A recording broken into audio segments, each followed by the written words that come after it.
A single catastrophic moment shattered the world's serenity. A kingdom and its people ended in the blink of an eye, their past buried, their present decimated, and their future obliterated. Wise men, scholars, and soothsayers debate who or what happened to the western reaches. Was it the anger of the gods, a falling celestial body, an arcanist experiment gone awry, or something far more insidious that swept clean the west in a conflagration of screams, ash, and fire? Hundreds of years later, life returned, and with it an inevitable attempt by civilization to encroach upon what nature had reclaimed. It was the dreaded Red Hand of Doom who finally retook and rebuilt the keep. They were the first residents, but certainly not the last. The dwarves of Ashforge, the blue worm Fafnir, a banished adventuring party simply known as the Six Blades, all held the keep and lost it by hubris, tragedy, or invasion. Now the paladin Lord Peridin Drysdale resides over what is known as Restwall Keep, there to protect the point of a civilization's spear. Drysdale struggles against precariously balanced desires to spread the word of Erathis, maintain tenuous peace, and find out just what lies behind the ancient king's wall. Here rest the relics of bygone ages, a kingdom buried beneath the grip of nature renewed, and at the center lies the unknowable mystery and danger of the Chaos Scar. The past, present, and possible future lay before you, adventurers, if you have the courage to explore.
Hi!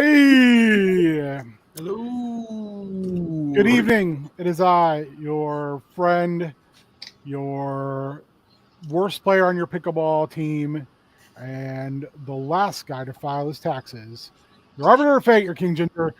We're going to get right into business. Everybody go around the virtual table. Tell people who you are, who you're playing. Brian, Timothy Leafwalker, level 1 rogue, halfling. Mike, Connor, level 2 human storm sorcerer.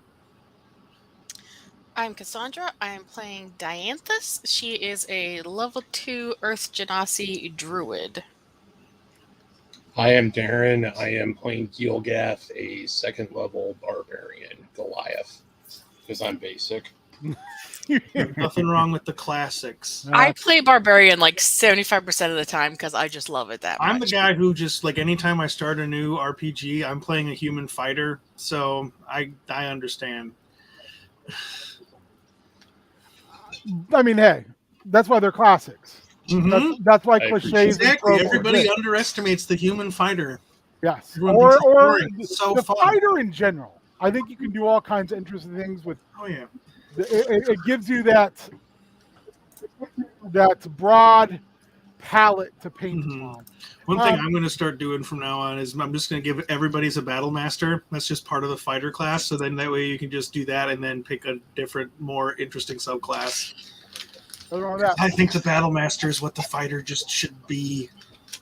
So you guys chose out of the 3 potentials, you chose to take work with Bosco Heldman. Moscow. Your good friend and definitely not a jerk off. People only say that when they are that, Ben. And you only say that about people named Bosco. I mean, let's be honest. It's Karen and Bosco. He didn't get to choose that name. That's true, but it's He didn't get to choose the Bosco life. The in a Bosco fantasy life world, chose him. sometimes names are prophetic. That's you're not wrong there. You know. So Bosco, knowing who you are and know that you associate with Gelda, he doesn't want to meet with you. But he did meet with the current head of the Finders Guild, Hushk. And Hushk got this job for you, but it's at a reduced rate. Just because, Bosco is Bosco. However, one of the reasons that Hushk has felt like this is a good job for you is publicity. Due to the fact that Gelda and Quint, I can't remember Quint's last name. Quint, our local, Quint Spiregleam, our local gem merchant in Restwell Keep, they're the other 2 main importers of goods from outside. Will be able to see what you'll be able to do in case they have similar problems. That's kind of how Hush pitches it to you. Think of it less as doing work for little to no money, and instead thinking about it as marketing, not just for you, but for the Finders Guild at large. Plus, I don't have a lot of people to offer this to because the other thing doesn't. The prime like that. So this is a good way for us to be able to spread your reputations within the keep and outside of the keep into Burwich, and even he's talking about putting some feelers out into the my old brain doesn't work, to the Crossroads, which, as some of you guys talked about or know about because of talking to different people, the Crossroads is a rotating black market that keeps moving around, but it lies outside of Restwell Keep, so therefore isn't somewhere that that Drysdale has a full hand in kind of controlling. This is how Hushk is basically painted to you. Hey, this is for the betterment of all of us in the long run. And it's easy. Mm-hmm. You go down the road, you find out where these people are. Chances are they're not going to be there at all. High chances are there's no goods there. We just need evidence of that. Also, we're getting some pack mules out of the deal, and that's what you're going to take. And you're given 10 pack mules because Bosco's convinced. He doesn't really care about the people, but he's convinced the goods will be there.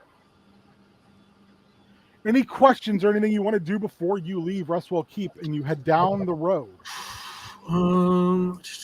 Also, you've been down this road, so there's no reason to need to make a bunch of rolls for anything either. Sure. Do anybody need any potions or anything? I don't think I have any in my inventory here. If there's any available. I think I still have a single healing potion from last time. So yeah, I've got a little bit of gold, so I could buy a couple probably if there's any around. Roll me percentiles. I don't have my dice. 1 second. Fuck. To say, I think we tapped out the lady last time, but Yeah, it's kind of what I remember too. That's why I'm. hey, Sorry, everyone can appreciate my new pretty dice. Look at Yeah, vamp for me. Sparkly those are. My dice. I will always vamp with dice because dice are one of my favorite things. Dice, vamp with your dice while I grab mine. They're just so sparkly. They are. Just pretty. Okay, percentiles. Here we go. I've got a 99. Husk is able to give you a simple healing potion, and it is 1d6 plus your con. Giselda, however, is tapped out. 1d6 plus con healing. Sorry, I just dropped my super nice d8 on the floor. I gotta grab it. At least it's not a D4, so it's a caltrops. So when you get this potion as well, make me a Arcana check, please. Arcana check. Okay. Ooh, rolled well. I've got a 19 total. Oh, nice. This thing looks like it's seen some shelf time. Not only is it dusty as all get out, but when you swish it around, it is cloudy inside. Ah. And he's like, this is kind of the dregs of what we currently have on I'm our gonna stock. call this a basic healing potion with asterisk. Does the cloudiness make it better or worse? Only one way to find out. Yep. I have like 3 potions, so I have some to share too. Yeah, we'll if you use that potion, we'll get to that. Yeah, that book that I got from last time too, I got like a bunch of. I got some healing stuff in there, but I don't think I actually have like a healing spell. I kind of want to really see you have to use that potion now because I'm curious. I'm also very curious, and the thing is, Connor is dumb enough not to think about it too hard. Oh, He's hey, like, look, I it's need healing it! potion. I mean, he's stupid. Okay, I mean he's not okay. He's not stupid, but he definitely does not. He looks before he leaps. You know. This is fair. Anything else you guys want to do? Anyone else you want to speak to before you leave Rest Will Keep? Hey, I don't Benjamin, think so. Hey, Cassandra, we do one non-D&D thing for me? maybe. Will you try to pull your microphone closer to your mouth? For some reason, you're very quiet for me, and I don't know if it was me or just He's a little quiet too. Like, Okay. Sometimes I'm just quiet in general. no, there that's you good. go. No, that's much better. That's good. Perfect. Thank you. Okay, no problem. Anything else you want to do beforehand? Like I said, I just want to make sure you guys have the opportunity to. I can't think of anything. Nope, I can't think of anything. Let me make either. sure we didn't have anything at the end of our notes from last time that says do this. Nope, if we don't know about the wagon, that was the last thing. So Yeah, like I said, we'll just we'll do out the wagon on prep school, and then I'll send the information out to you guys. it's over at the pawn shop. We're just waiting. Yeah, to hear they're back. waiting for. And they've been taking a long time going through and evaluating. We'll everything. just say you haven't had the time to go into it in detail. That's fine. Plus, Hushk has still got to determine what stays within the guild as the guild's cut, Sure. which will be 25%. Remember that. That's fairly reasonable. Mm-hmm. So, as you guys are leaving, you're heading to the main gate, and Gelgath, you see Dias and Ceridon are both there, but Phallic is not. Phallic, excuse me. Phallic, that's a different thing. Phallic is not there, who's, as you know, is generally the corporal of the guards, head of the gate. And she's a Goliath. Dias is a Goliath. Oh, sorry. Okay. Dias is a Goliath. Ceridon is a human, kind of a chubby guy in robes with a breastplate on, and Phallic is a big human who looks like he's seen some stuff. Okay. Yeah, I'll just say, hey, where's the corporal? What was the name of the Goliath again? One more time, just for my notes. Dias, she pulls you aside and she says, "You haven't heard? Nope. Oh, bad things afoot in Berwick. Murders. Horrific. Well, The corporal went with the lead investigator that was sent by Lord Drysdale. They're trying to determine what happened. how long ago was that? Apparently, these murders have been taking place in Berwick for a few months. That's bad. Very bad. At first, everyone thought it was some sort of beast. But now, well, now they know differently.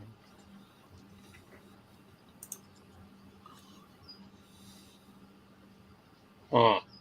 Well, he seems like the kind of person who would not be easily frightened by such things.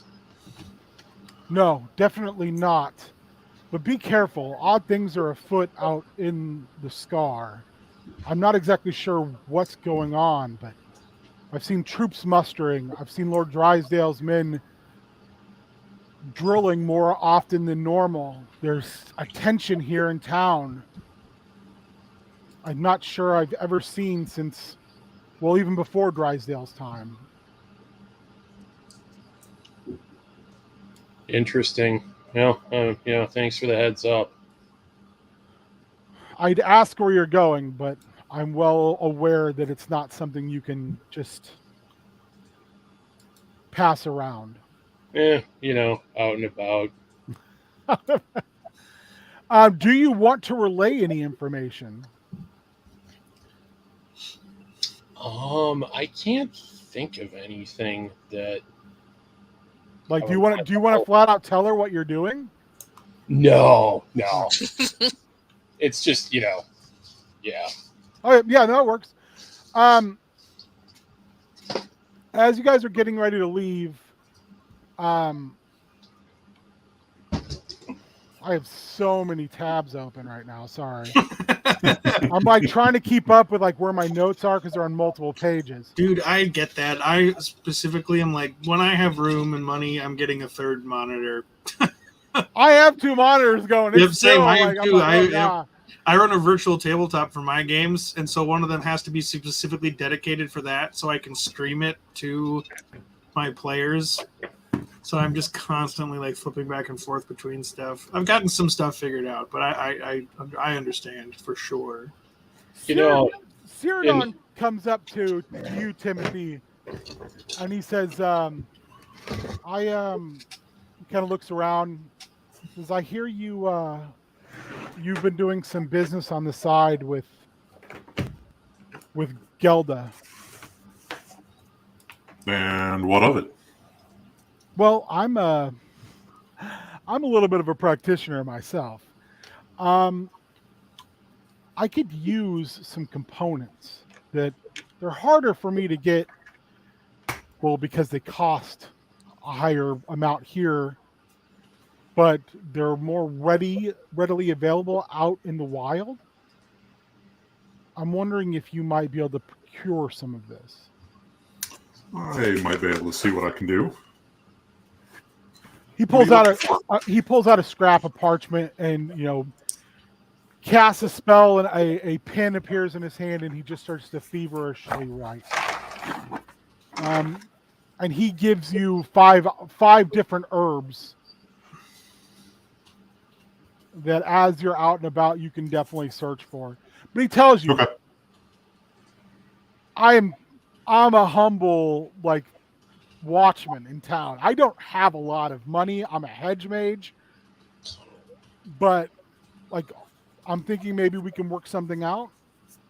Yeah, I mean, if I get you supplies and you can provide me with some potions, that'd be. Make me an investigation check as well, please. Investigation. I have nat 20, so 21 Oh, dang. total. Nice. Like I'm gonna say you're being a little coy about this because you also know that by being a gate guard, he is part of the Outer Bailey Town Watch, and how would he know that you've been getting illicit substances for Gelda? So, Yeah. it's a little like, maybe I can do this. If you didn't get that 20, I wouldn't have given this to you. Right. But, you're like, I mean, I find things. Right.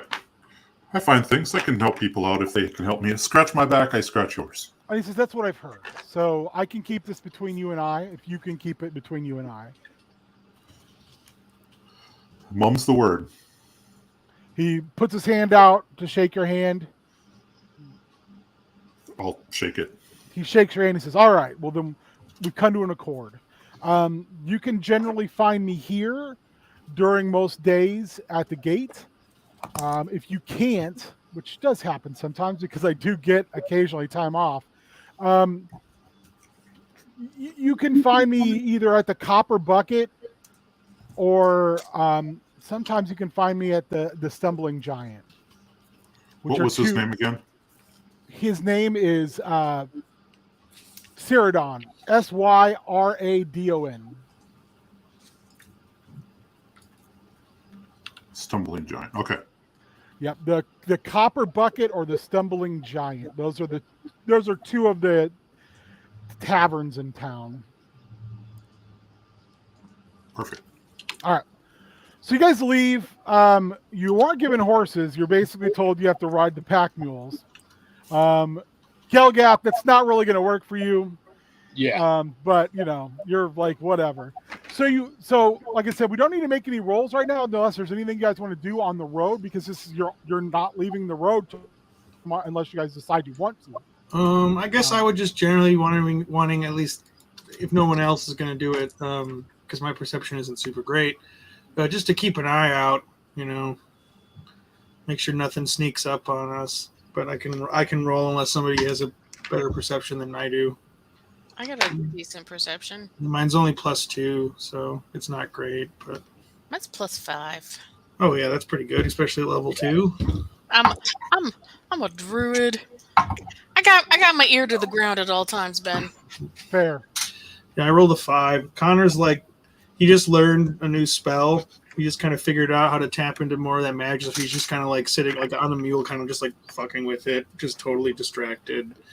I got a 14. Ooh, I can make a gust of wind. Look at this, guys.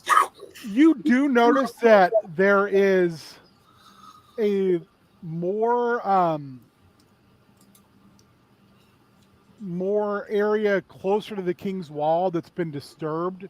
Like you can see some different breach points where something has breached out of the ground, which leads you to a pretty logical conclusion. Our old friend Jim Crust. Yep. Another thing you notice with that perception check is there is no one out on the road. Generally, there are places where the road like has movement on it. You've seen a couple travelers on the road, trading companies with guards, but for whatever reason, right now the road is empty. That's not good. Weird. And while it's not completely disconcerting, it's still unusual. So you travel along, you get to the point where you can see Earthmane Keep from the road. You want to do anything at that point, or do you want to continue upon?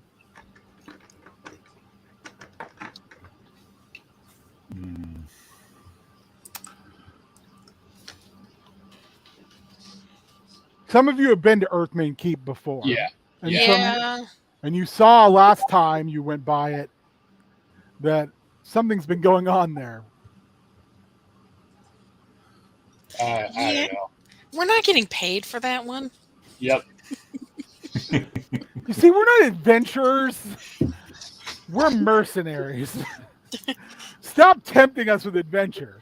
I Well- Get don't us to the paid work. work for free currently. We're part of a guild, which is kind of like a union. I mean, we're basically working for experience on this job, so yeah, yeah, that's fair. we're working for exposure. Yeah, hot dog and a handshake. Yeah. You did good, kid. But the gate was short. Here's your hot dog. I say maybe on the way back if we don't run into any problems. Fair. That's my vote, guys. I don't know about anyone else. Yeah. I'm cool with that. As For you, me. as you move up, and you cross another 2 miles along the road, there's a spot where the road kind of just touches a forested area, and it usually bumps out and along it, but a huge amount of that forested area is gone.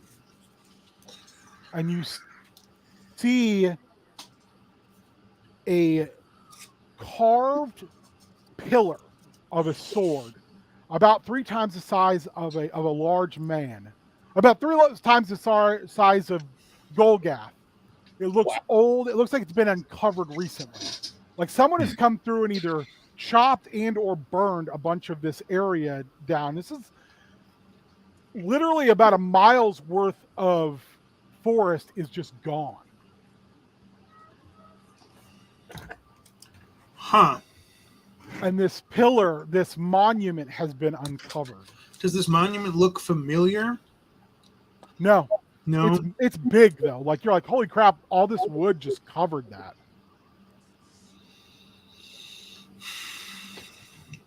There's no symbols or anything on it. I love the spike is kind of my height, man. Well, do you want to go up to it? Because it's like a mile away. You can see it. You'd have to go off the road to get to it. Yeah. Are we going to Okay. pass by it?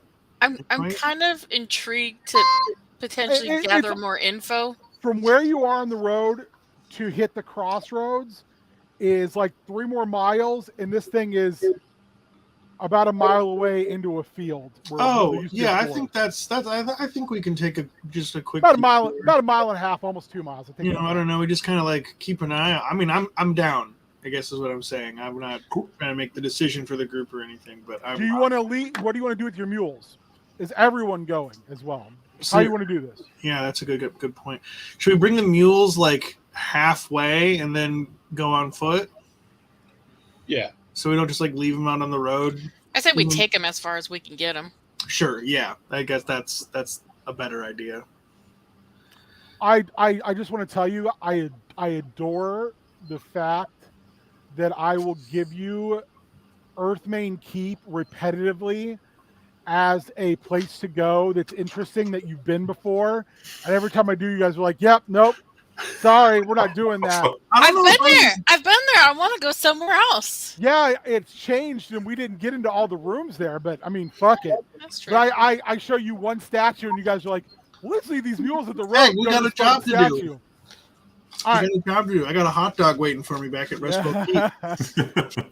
Yep. So you make you bring the mules about halfway. One thing you can all make me you can choose. I want you to tell me what you're doing with it though. You can make me either a survival check, a nature check, or a perception check. Okay. No boy, I don't have any of those that are good. I got a Shaggy, I got a 12 for survival. how are you using it? Before you roll, tell me how you're using it because I might give you some bonuses. Okay. And in general, what are we trying to detect? Figure out? In general, just getting a lay of the land of this area that's been deforested so quickly.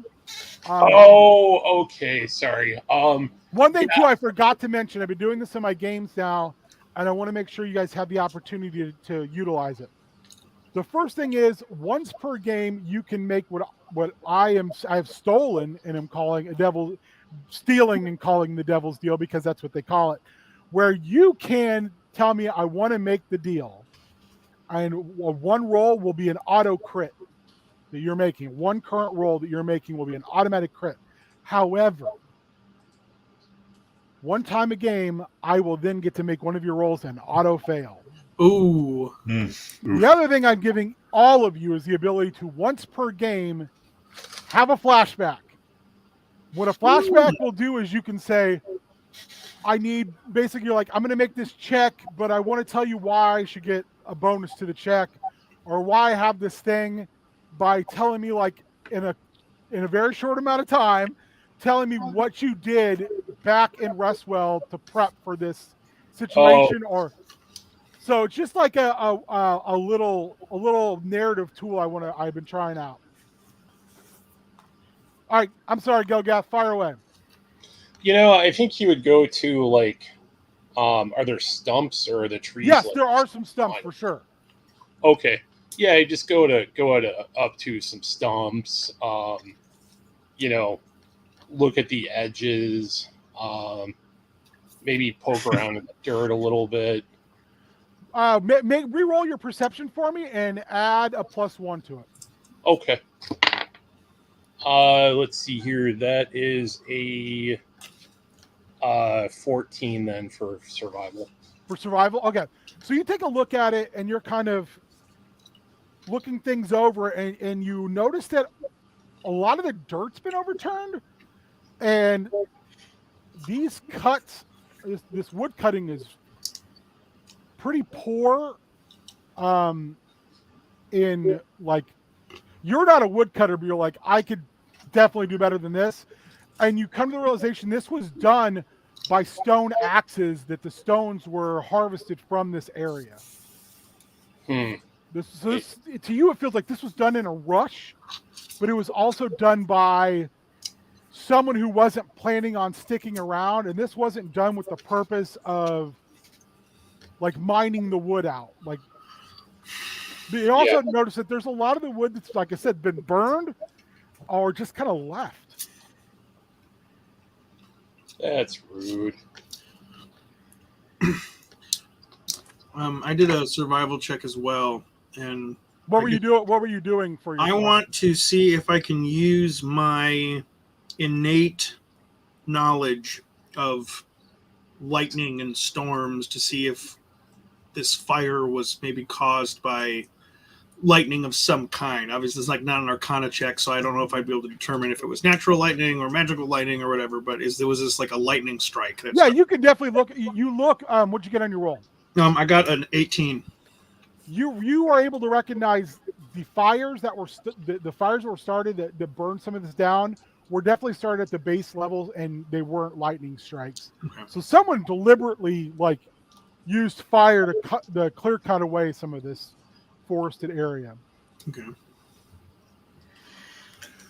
And I would like. Go ahead. Did the frog people have stone weapons? Please make me a history check. Oh, I meant weren't they in the Earthmain Keep? Yeah, they were. Okay. Yeah, Let's make me see. a history check with advantage. That's a 14. The Bullywugs and Bodags definitely used stone tools, stone weapons. Very rarely did they have metal. Okay. Yeah, I think it's the Bullywugs. Timothy. I am going to be doing a nature check, and I'm going to be keeping an eye out for some of these herbs that Cyrodiil's looking for, and two, to kind of determine how or why. Maybe what's the purpose of clearing this area out besides just this huge statue? Okay, go ahead, make it roll. 17. You're kind of going around and looking for herbs, and one thing you notice is this ground is very wet. It's not quite mud, but it's getting there. And it's been churned through to where there's not a lot of vegetation at all. I wouldn't go so far as to say it's been salted, but nothing's growing here for some time. You're not sure the purpose, but there's definitely like this has been deliberately done. So similarly to like the farm fields that we ran across. It's not like it's been farmed. Like this has been deliberately made. It's been cleared. Yeah, it's been made barren. Right. Okay. Someone's like, yeah, nothing's going to grow here for a while. So there's like no herbs. Like the grass is dying. The trees, like even the stumps are starting to rot. Like the more you take a good look at them, you're like, something happened. Something like was deliberately done here. And fairly recently, or it couldn't have been that. It couldn't have been that long ago because you guys have been in this area. Right. Dianthus, what would you like to do? You said perception was an option, right? Yes. Okay. You just have to explain how you're doing it. I want to use my perception to keep it like I want to keep it like I'm looking at the swordish thing, but my main thing I'm gonna keep an eye on is the woods for movement, the edge of the woods for movement. Okay. What'd you roll? Oh, that's a good roll. I got a 23. There is definitely eyes on you from the woods. Oh, good. You can't tell if they're humanoids or if they're intelligent, but there's definitely like one thing you've realized, and you know that there's rage drakes in the area as well that have been hunting, is you went from a wooded hunting ground to a open field. So there's not cover for you anywhere. So you stand out like a sore thumb. I'm aware. I just wanted to make sure. But you are very aware that there are eyes on you. Okay. I'm gonna kind of turn my back to the woods like I'm turning around and just do this to everybody and then turn back. How close do you want to get to the sword pillar? No closer than 10 feet. That's very close. That is very close. I'm saying I'm not that close now, but I will definitely not be getting closer than that. Because currently you're halfway there. You're still about a mile away. You said it was a mile the whole thing. No, I said it's about 2 miles. It's under 2 miles, but it's pushing it. But you do have an unobstructed view. Does anyone have a spyglass? I do not. I don't know. Maybe I do have some weird something for this. It's not. I'm assuming that's not in a pack, so it's not going to be for me. I'll tell you what. I want you guys all 4 to roll me percentages, and then someone can give me the average. I got a 27. So someone's have to do some math, and it ain't going to be me. Me either. I failed math 3 times in high school. I can do it. It's So like I've that's got what a calculator's 16. for.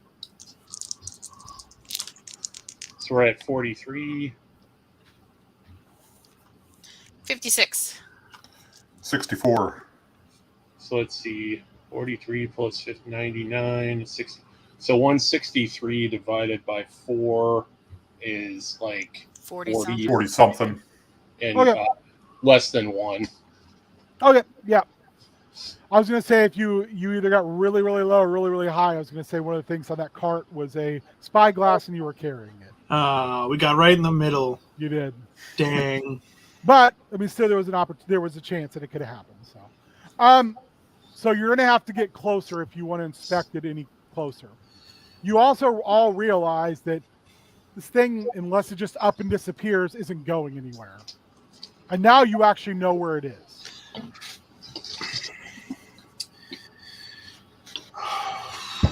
Interesting. Well, I don't know. I mean, we've got a thing to do. As interesting as this is, apparently, there's people, things, something watching us in the woods. I think we should take care of that.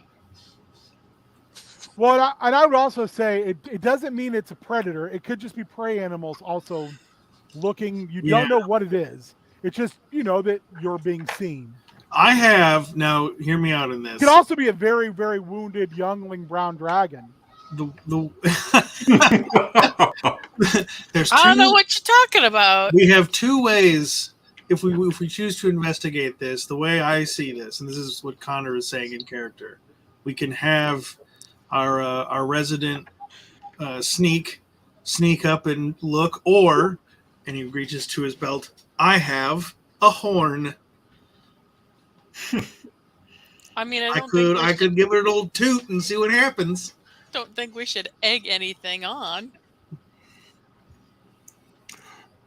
Well, I think part of the problem might be that we're in the wide open and there's nowhere for me to hide. Yeah, that is But something. there's no high grass. There's nothing anywhere. I mean, unless I hide behind one of you and you go up there, then they're going to see me. That's what I'm saying. I've got the horn, and we can. The thing with the horn is we could blow on the horn from far away, and then we would know before. Also attract any other animal in all the other directions, and possibly old Gemcrust. Maybe. Can you hear underground? One thing you all rolled well enough to know, there are no breach spots here. That feels more like bad news than good news. Yep. He's an animal. Not that I really know too much about how animals do their thing, but I feel like. Well, generally, an animal who avoids a spot is avoiding it because of a bigger, badder animal. Or they've got territory of their own that they're good with. I don't know. He's kind of been all over the place. He has, but He's massive, so the entire scar is kind of his territory. Yeah. that's But fair. I feel like if he has no breach spots here, that's for a reason. Why don't you guys all make me a nature check at disadvantage? I mean, I just feel like. Actually, why don't you choose one person to make it, and they can make it a disadvantage? Oh, I'm going to vote for Dianthus because she's the druid. You say that, but actually my nature's a 0. Well, what? I have a +1. My nature is better than yours. I have a +1 as well, so. Ironically, as an Earth Genasi druid, my nature's not great. She's like, I'm one of them city druids. Yeah, one of them city druids. Actually, there's a very interesting druid concept. There was a Pathfinder book, a novel where the druid was a city druid, and it was loosely based on. I don't know if anyone's read The Authority, the DC comic The Authority. One of the characters' name is Jack Hawksmoor, and his power is he's the god of cities. He talks to cities. And he gets his power from cities. So he couldn't do shit in a field. In fact, he's just a normal person in a field. But if you put him in a city, he's extremely dangerous. Because that's where he draws all of his actual power from. And she was very similar. She was like an urban investigator. It's an interesting concept. Intelligence. I guess I could, if we want to get closer, I am not getting the impression that this might be useful here, but I have detect magic now. So I could potentially get a little bit closer and see if there's anything funny with the statue, at least. See if there's any magic there. It's also something else we can just do on the way back, too. That's true. That's true. Yeah, I mean, I guess I don't feel super strongly about it one way or another. We can just keep going. We shouldn't. I don't want to spend too much time humming and hawing about whether or not we should go poke the sleeping bear. I think we got a little info on it, and I think we keep it in mind and come back. Yeah, maybe we'll find some more clues or something on the way. Mm-hmm. I think that's a fine idea. Perfect. You head up the road. And as you start to approach towards the crossroads a few miles down the road, you see a structure on the side of the road. Like literally a structure that someone has thrown together. Like a little lean-to kind of thing? It looks like it's been made out of parts of other things. And it looks It looks like a really, really hastily thrown together toll booth. Somebody's out here pulling a grift. These are my people. All right. Grifter got a grift. You know what I picture? The bridge crossing from Robin Hood Men in Tights. Where you just I'm walk on one across side. the water. I'm on the other side. I'm on the east bank. I'm on the west bank. I love that. I love Dave Chappelle's puffy shoes. The jump, like those old sneakers. Mm-hmm. Great. Anyways, well, let's just go along here. I can. If this is a grifter, these are my people.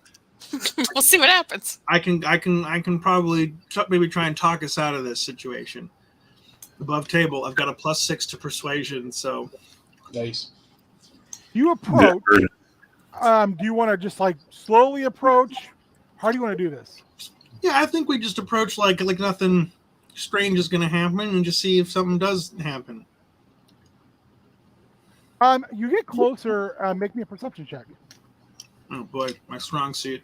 Everybody or just Connor? Whoever's in the lead. I got a 5. Oh yeah. You're like this. I can't tell if this is even occupied. No, I don't think there's anybody in here. We'll just keep walking then. So you hear a ah! Ah! Halt! You don't see anything, but you are definitely told to halt. Is this? All right, I have a question. Does this look like something that I could blow with gust? No, it's a little bit better put together than that, but it is.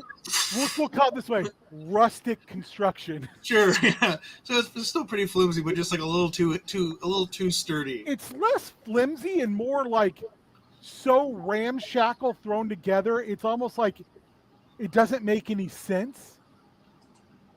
Like Does it have? Sorry.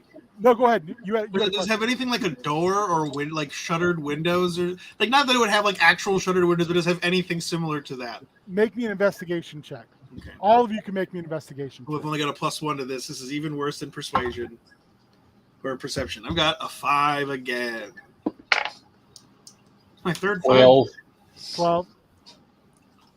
17.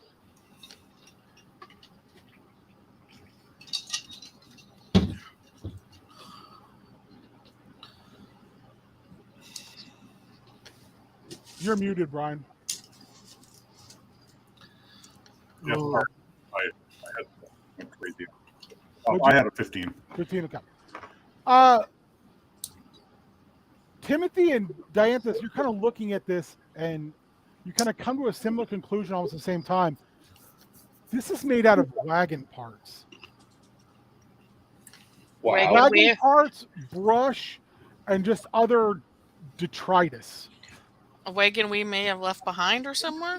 Something? Does it look familiar? Any markings? Maybe. It also might be a wagon you're looking for.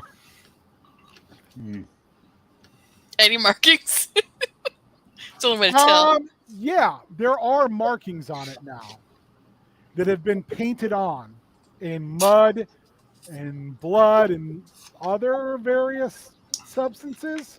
Hmm. Yeah. So What languages do you all speak? I speak Common, Giant, and Primordial. We heard someone, right? Or like someone. Yeah, in Broken Common, you heard someone say, "Hat!" Can I? What was the word we heard? Halt. Halt. Okay, I'm gonna actually. I'll save this for a minute. I I got- speak. Go ahead.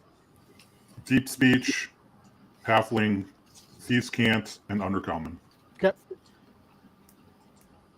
Just common and giant. Common, Orc, Primordial, and Druidic. Okay. Yeah, you guys are like, you can't read this horrible scrawl on the wall. Why you come? Pay toll. Just And you hear gibberish behind him, and you hear that same voice go, shh, shh, shh, toll. Oh, yeah, toll. Just passing through, friends. Pay toll. Want to step out here so I can see? I don't want to just. No! Well, I don't want to just leave the money. Look. I want to try not like persuade them to like show Make themselves. me a dexterity saving throw. Oh boy.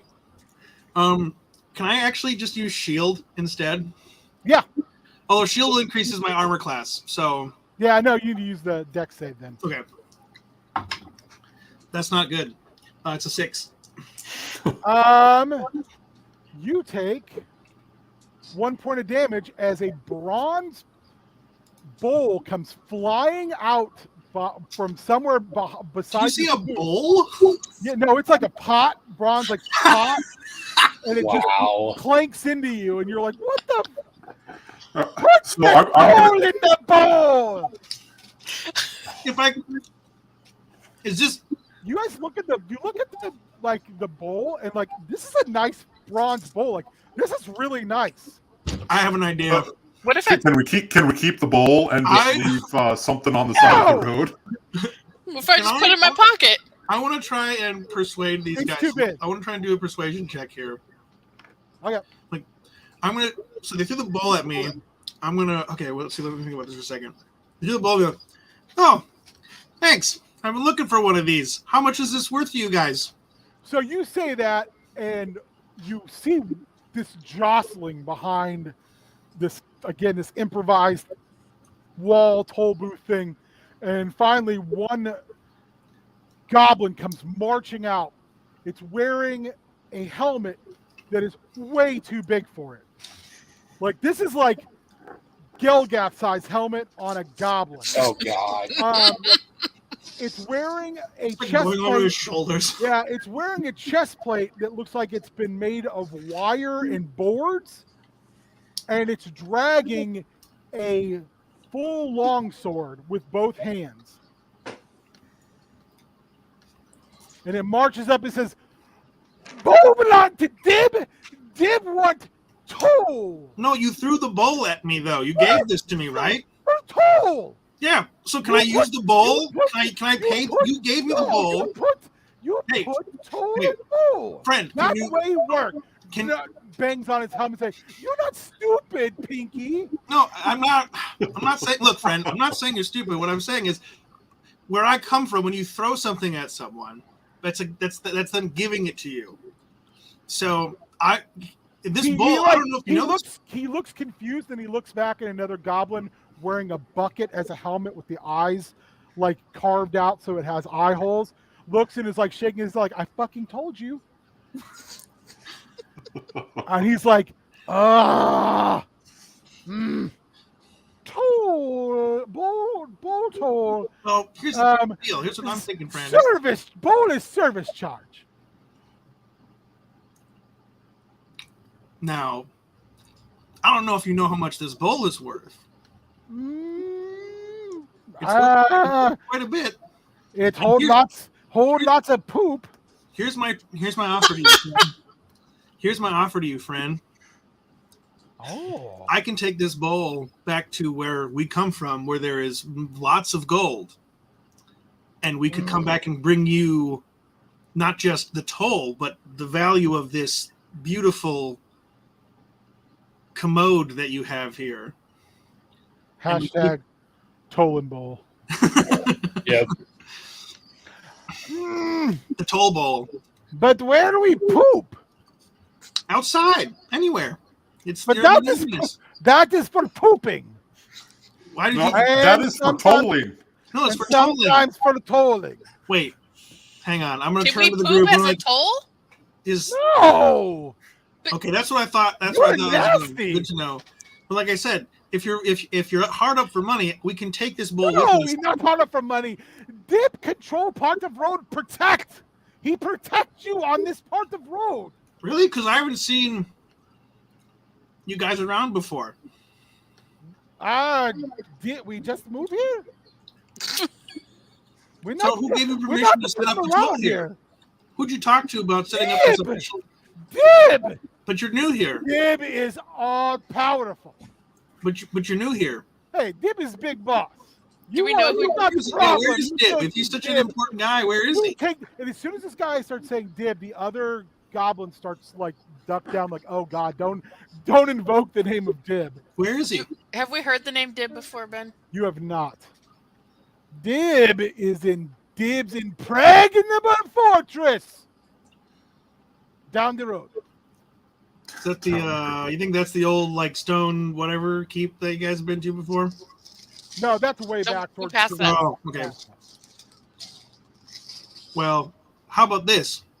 How about you pay toll? No, just And listen then- to me. Hey, listen. And then we listen. protect you all the Wait, way wait. to fortress. How much is the toll? It is a fortune. 5 copper!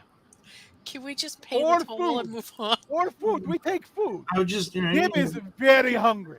so usually with these type of guys, they're like going for some like insane price here. So you know what Okay, I got a deal. No, we are I legitimate. got a deal for you.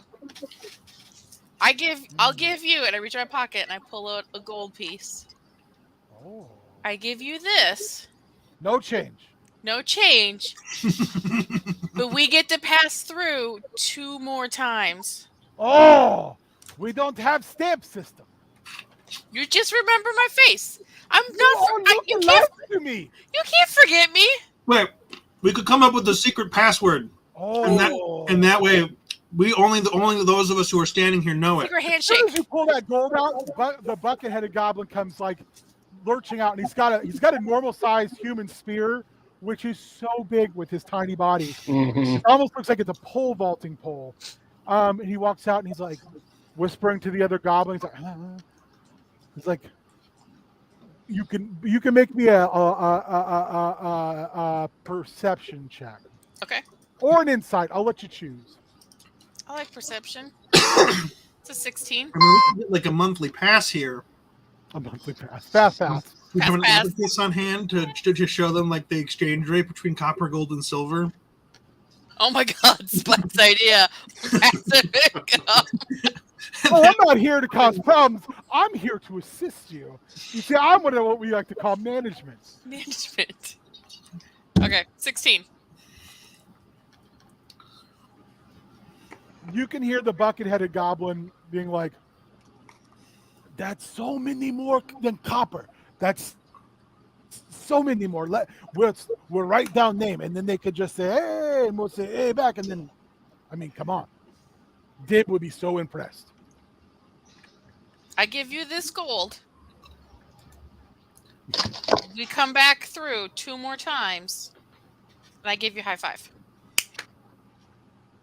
Is that high five? Is that like respect signal of prowess? That's how you and I are gonna know our deal. Oh, they both look at each other and they see you do this and they do it right back. Yeah, only we know about high fives. So Oh, they look at each other. Pinky thing. Mm-hmm. It means you're really cool and smart. Ah, if someone gives Bet- you a high five, if you stay here, Niz take you to the fortress. We do our part of deal. So they take you What? up to the toll booth. Well, they're providing you protection down the road. That's what the toll is for. So was someone staying behind? Someone will occupy the toll booth. Someone will take you to the next checkpoint, which he says is the fortress. Is it one of the guys we saw though? The Yeah. 2 that were out, or was there another Yeah. one? Okay. There's two of them. Can I keep in mind? Not really good at this. Can I sleight of hand a silver into the hand of the dude who's staying behind? Make me a sleight of hand check. I got a +1. So, and I rolled a 6. So I have a 7. You try to pass that off to Fett, and Niz watches you, and he just grinds his teeth, but he doesn't say anything. He just looks at you like he totally caught you doing that. And as soon as you guys start to head down the road, he turns around and stops, and he goes up and he tugs on your shirt, and he says, And I give him a gold. "Oh, Shh. Shh. yes, By the way, what names did you guys give them? Did you give them your actual names? Oh, I thought you thought we could name them, and I was like, can I name them? You No, named their names are Fett and Niz. Fett and Niz. I gotta write that down. So hold on, no, they name you. Fett and Niz name you guys. So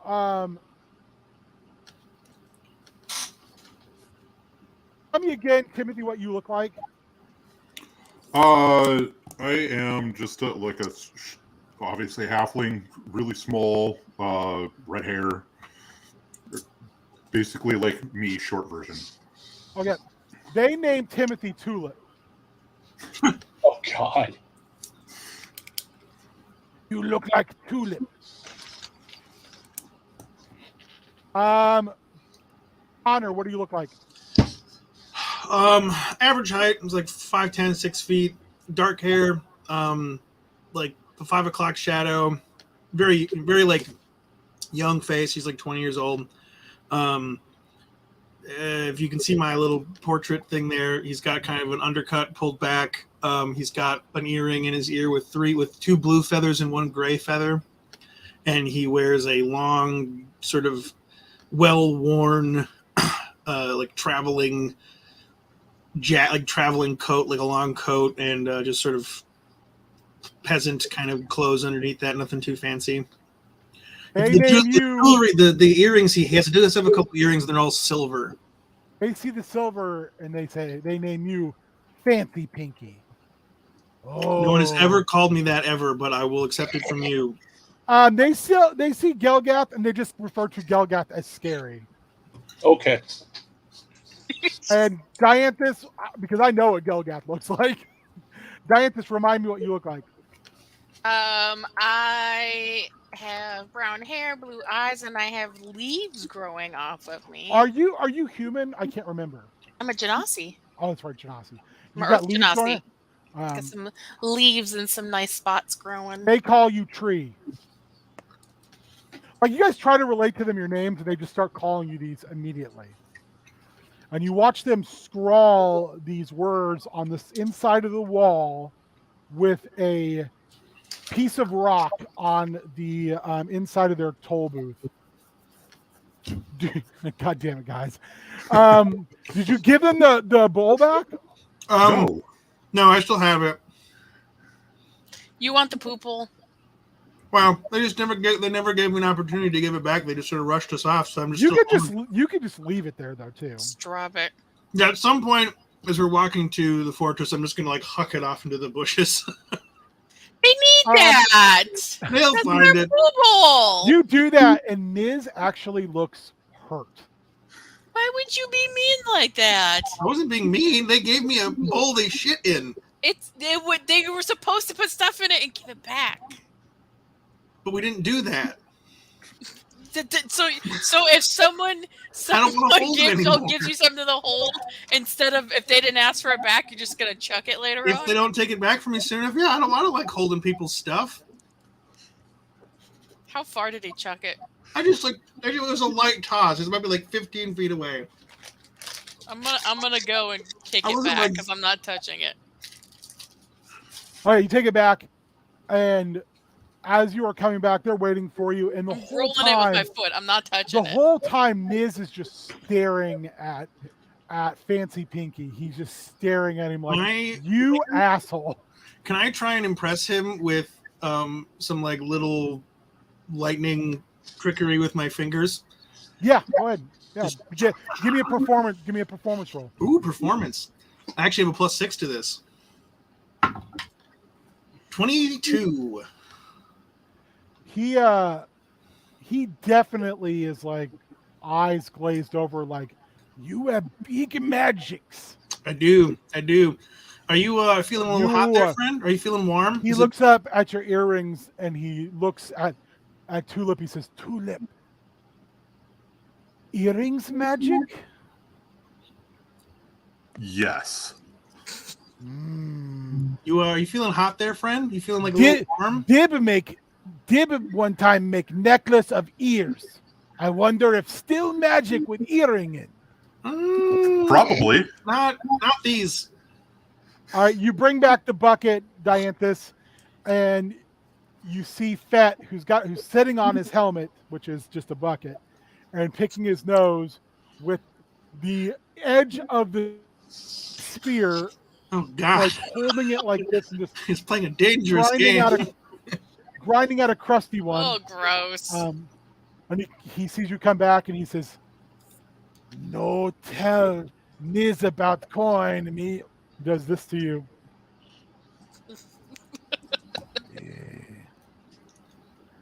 You catch back up and you guys head down the road.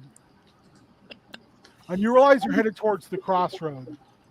When you hit the crossroad, you can see them from a little ways away, a series of breach spots that have been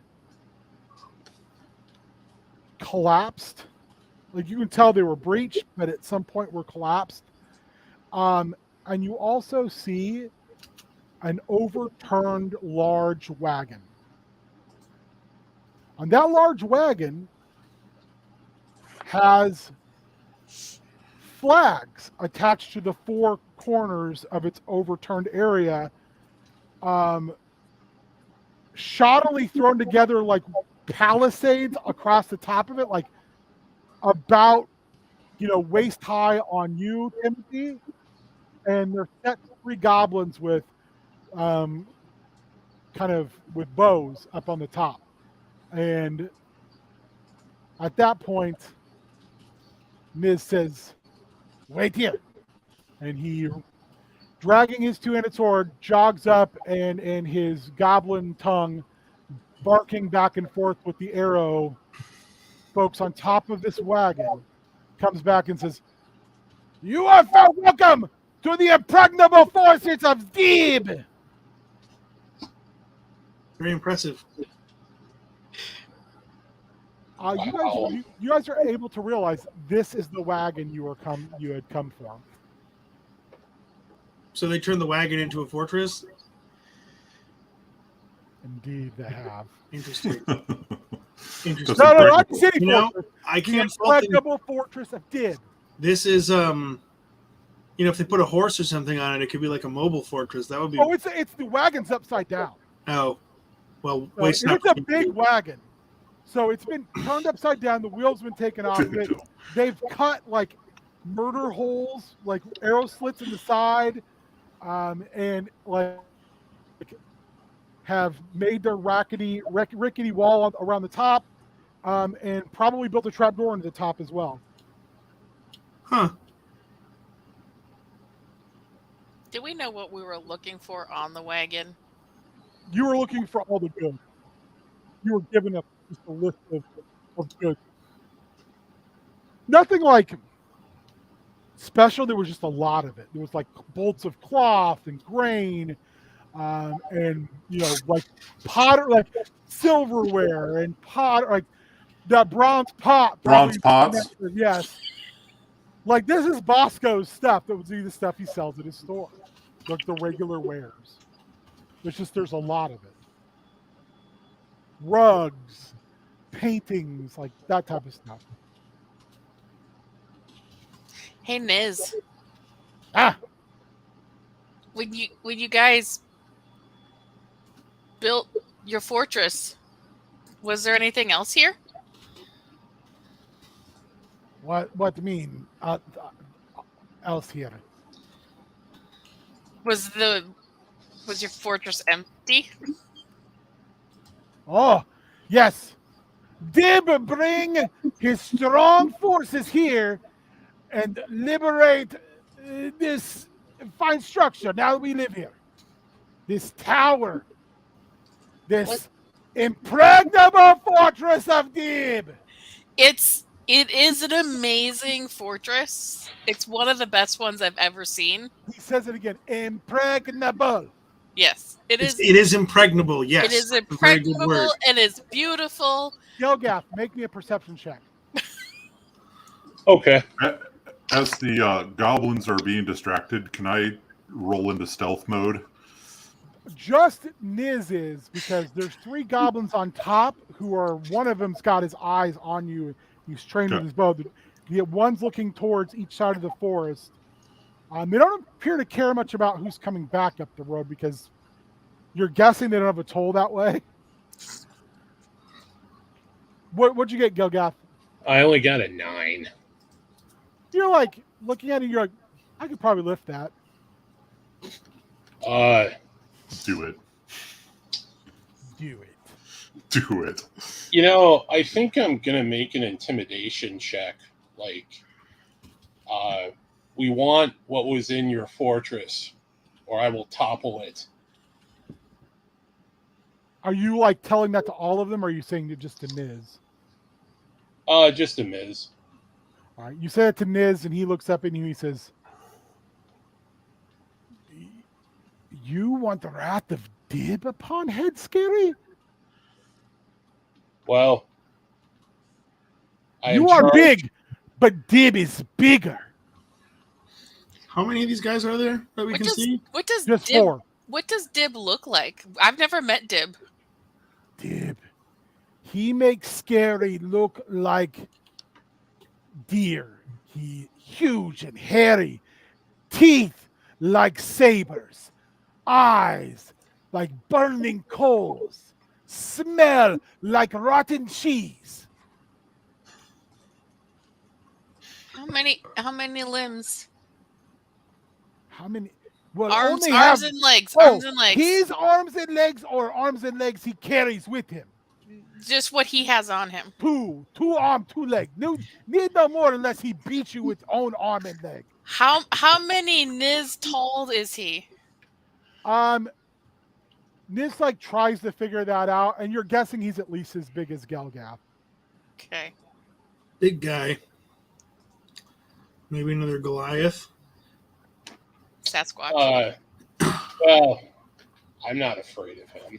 Do Niz like looks and he like creeps back a little bit, and you actually see him physically shudder, and he says, "You should be." Can I back up Gelgath with his intimidation check by like flashing my eyes like blue and like lighting my hands up? You guys can. I will tell you can both roll, and we'll take the higher. Okay. Okay. Intimidation. I have a +6, so I'm So good. don't add that. We'll take the higher bonus too. We'll just take the higher roll plus the higher bonus. Oh God. I rolled an 8. Yeah, I got a 5. So a 14. Yeah, 14 total. They seem like, hey guy, we don't know you guys, but we fucking know Dib. All right, fair Yeah, enough. I don't think intimidating these guys is gonna make a difference because I don't think. First of all, if Dib's around, I don't think they have much of anything. They only have the things that Dib didn't want. I don't get the impression that these guys kind of feel like they might be a little too stupid to be intimidated.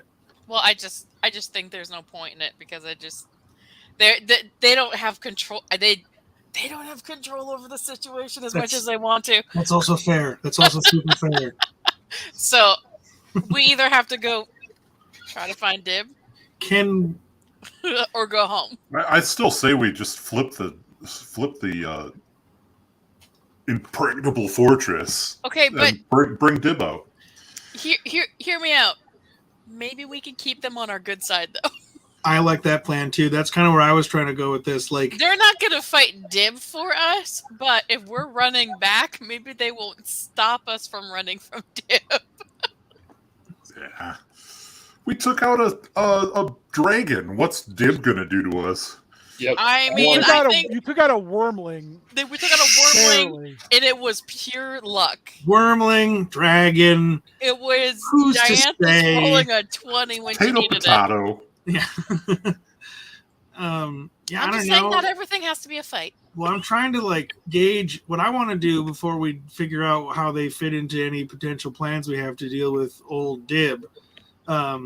Is like, what's their temperature towards him? Are they just afraid of him, or like are they afraid of him and like, oh, we're so afraid of him that we would never ever like couldn't even consider switching sides? Like, would we be like, could we maybe leverage like, hey, do you not want to be afraid of Dib anymore? Maybe we can help you with that if you'll help us. Like we could take care of your Dib problem.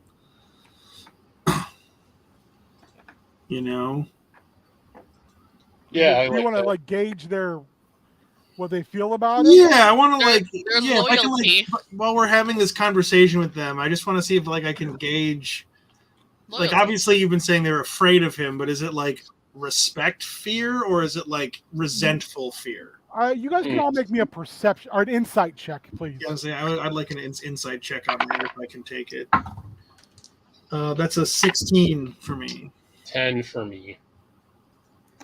15 for me. 7. Timothy and Connor, it takes a little bit to kind of like parse through because the language barrier and this customs barrier. They don't seem scared. They seem like more like almost worshiping. Okay. Called. Yeah, like awed. They're awed by Dim. So we basically have to make ourselves seem even cooler. Would be the only way to get them to like flip.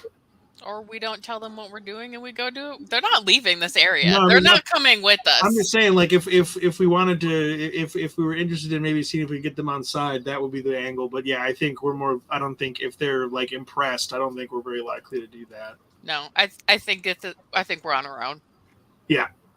Other than whatever information we could sort of try to trick or pull out of them about Dib, but Well, he's got like big. They said he had like big antlers or something, right? That to me feels like a helmet, probably. Unless there are like creatures in this area, humanoid creatures that have big like deer horns. Is that something I can like make a history check for or something?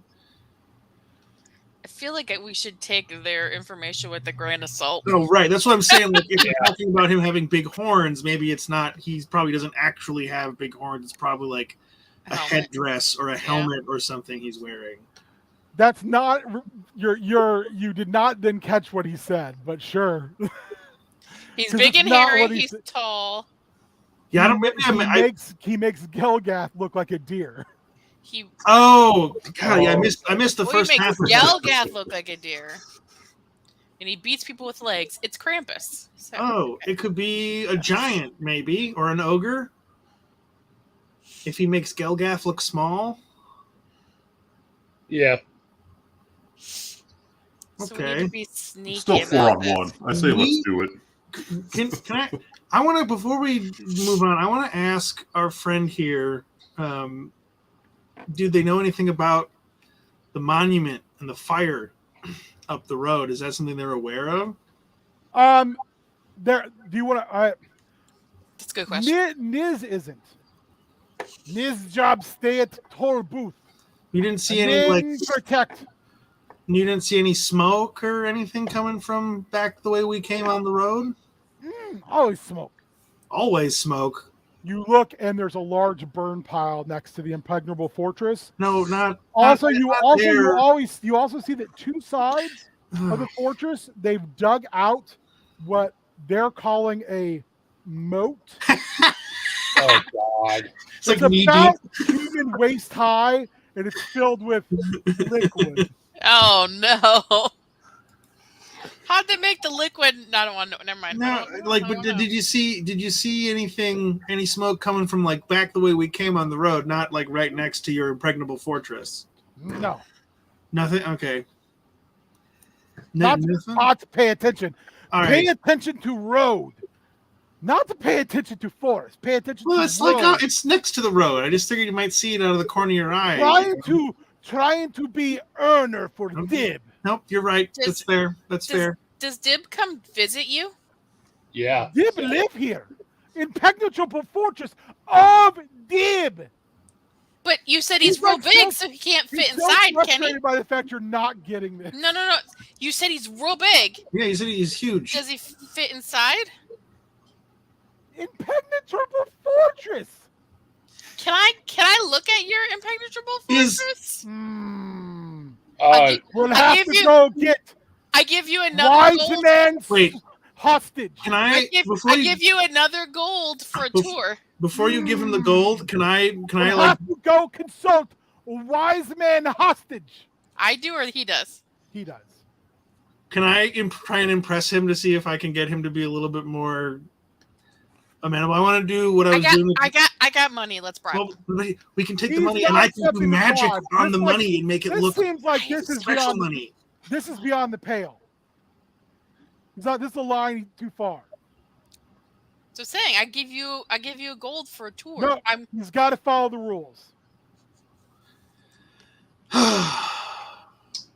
Well, Must What if- consult wise man hostage. where is Wise Man hostage? Can we go consult with you? Inside Oh. impenetrable fortress. Can I go consult with you? No. Could you bring him out here? Yeah. That was what Niz was going to go do. Can I give Oh, him a high that'd be five? great. Oh, he's like looks around. He goes, not in front of the. No. Nothing Okay, what's well, I that? just thought Great. it was a really good idea you had, so I He just like wanted to leans forward and does this. give him a little high five. Yeah. I'll do it like down by my hips, so he doesn't have to like stand up or anything. It was a really good idea, and I just wanted you to know that. Oh, yes. Niz is smart. That's Yeah, why very Niz smart. controls Tolbooth. I can see It's it. true. You did a So- really good job throwing that pot at me earlier. That was a good shot. So Niz walks up, says something in Goblin. They throw a rope down. He jams his sword in the ground. He climbs up the rope, tries to grab his sword, can't. Like spends a couple minutes like trying to figure out how to do that. I'll just hand it to him. You hand it to him, and he's like, The arrow guys are like looking at him like, why? Regular sword as big as he is. He disappears. You see a door open, and he disappears into the wagon. Can we hear him? Can we hear him moving around? No. Are we getting the impression that the wagon is just a facade?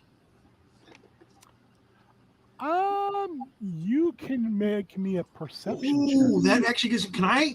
Like I would my suspicion is that there's some type of hole in the ground. I would like to. You can have advantage on that roll, Dianthus. Okay, good. I needed that. It was real bad. Oh, that's better. Okay. I mean, it's not great, but still better. 17. Yeah, of course there is. There's gem crust tunnels everywhere, and there's breach spots here. So, like, you're just curious now how big the tunnels are. Like, how many? Yeah. Like, so now, like, oh God, they're in the tunnels underneath this thing. Like, but I don't know how far this reaches, how many there are in there. But you guys have been in these tunnels. Well, I think maybe only Dianthus has. These tunnels are huge. When Gemcrest digs a tunnel, it's a tunnel. Okay, so here's the backup option, guys. We go home and tell them we don't find anything. I want to meet Dib. Yeah, I've got to say, my dib curiosity has been piqued. You're a peak dib. I'm at peak dib interest. Let's just tell them to bring Dib to us. So as you guys are kind of chatting, about 10 minutes pass, and you see Niz come back out, and beside him there is what looks similar to a like it looks like it's in between the size of a goblin and a hobgoblin, and it kind of looks like a mix between the two of them. You guys can make me a nature check. Can I? But it's going to be difficult. Can I stand behind? Oh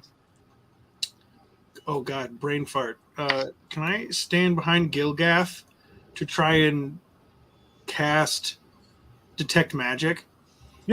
Yeah, for sure. I'm going to do that. I thought it'd be cute and roll my tiny dice, but my tiny dice rolled me a 4. Okay, so for 10 minutes. You've never seen anyone like this, Dianthus. This is like you're like, I don't know what race this person is. Do I get any magic aura pings within like a 30-foot radius? You definitely get it within a 30-foot radius, but like this wagon is not magical. But there's magic here. I get an aura around objects that are magical. Yep. But So don't is they have to be visible? Correct. That's what I was just making sure. Yeah, There's visible nothing creature. visible here, magic, but you definitely feel magic in this vicinity. Interesting. You guys, anyone else want to roll nature? Or I just got a 10. You also, Delgat, you're like, I don't know what that is. Actually, just a quick, I don't know if this will matter bad at all, but my detect magic can only go through 3 feet of wood or dirt. So if it's underground, No, I you don't want check it. to- Yeah, okay. you don't Yeah, check that's it. what I thought. Okay. I got a 16. You, however, Timothy, have heard like whispers and stories of a race of like a separate like evolutionary chain. I don't know what you'd call it in D&D terms, of the goblinoid races called the Verdant. Verdant? Verdant. With that roll, you know enough to know the Verdant aren't goblins. They aren't hobgoblins. They aren't bugbear. They are some offshoot that they basically are far more industrious, intelligent, and highly adaptable.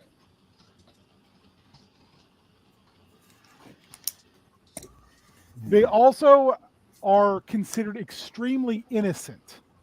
Like they have no because they're a relatively new race, they have no racial memory. In fact, you've heard people refer to them as racially amnesiacs.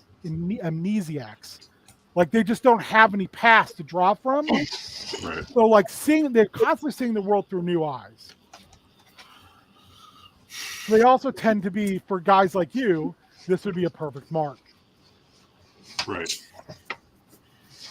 He comes out and Niz like bows deeply. He says, "Dibs, wonderful, wise men hostage!" Woohoo! And this guy and one of the archers throws a robe down at him, and Niz is like, "You have to put on." I'm not putting on the robe. Put on the robe. I'm not putting on. Put it on. All right, fine. He slips this massive robe that is definitely A, way too big, B, definitely is worth a lot of money. And he's like, "Hello, my name is Genf. I am the wise man hostage. Yes. How can I help you?" We were trying to see if we could talk to Dib, and he said, said that. No. We were asking for a tour. Remember? Oh, Well, in which we hope that we could meet Dib, but just even at a distance. you want a tour of the warren we live in? Yes. Wait, you're a hostage, and you hang on. Niz, can I have a second? And he says, "Oh, yeah. And he goes, "Come here." And he walks you guys away. And he goes, "I'm not a hostage. It's this thing they do. I live here. I'm for better or for worse, I like these guys, and I don't mind helping out." Can I make an insight check on this guy just to see if he's No, putting totally. on a facade or if this is just who he No, is? please do. That's a 15. 15? No, he's being completely forthright. You're not sure if this guy's the way he speaks, you're not sure if he can lie. Huh. So, all right, well, So let me ask you a question. I don't know your names, first of all, and I gave you my name. oh, they didn't tell you the names that they gave us?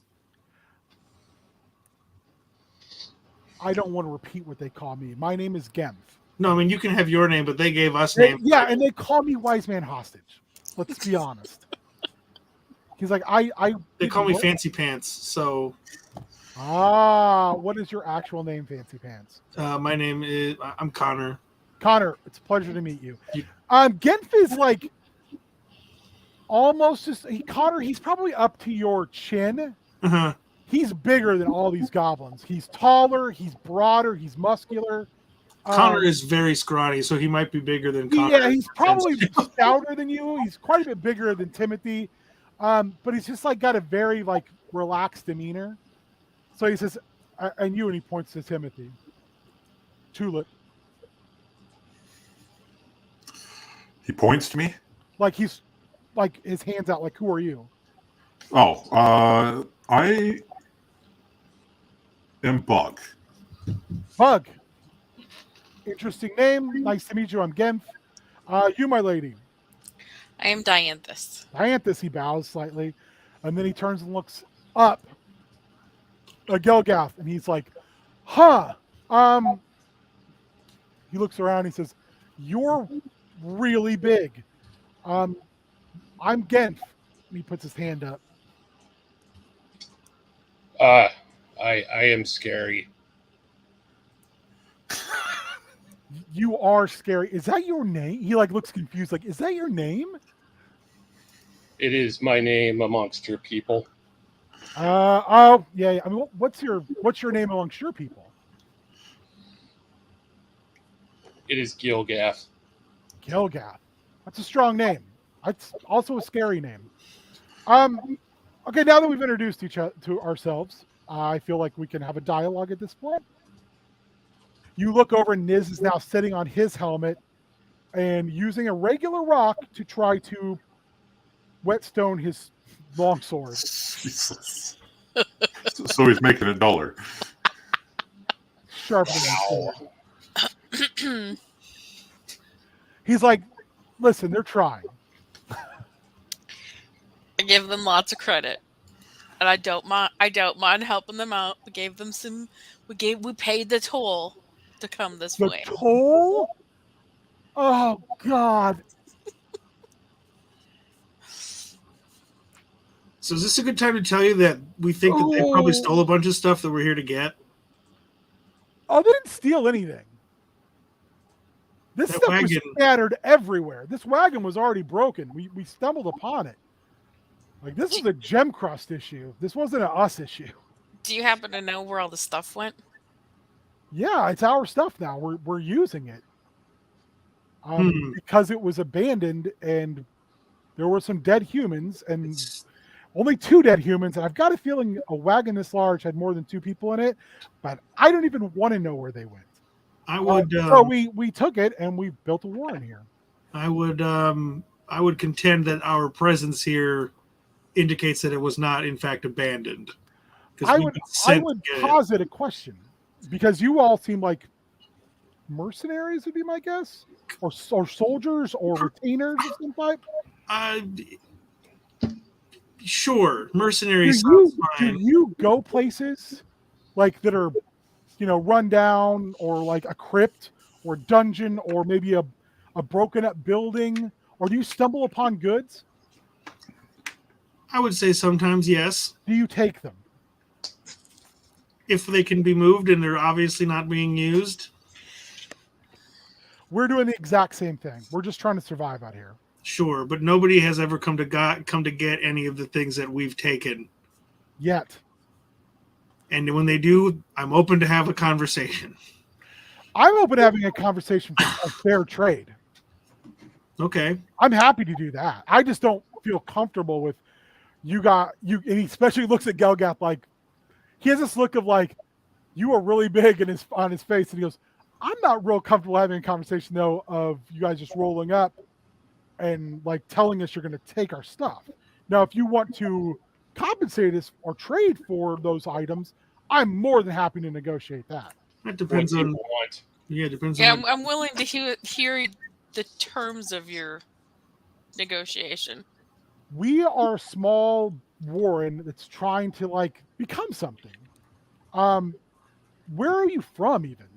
We're from Restwell Keep, and I'm not. This is not. This is not a personal threat, but I just wanted to make sure this is on the table in honesty. If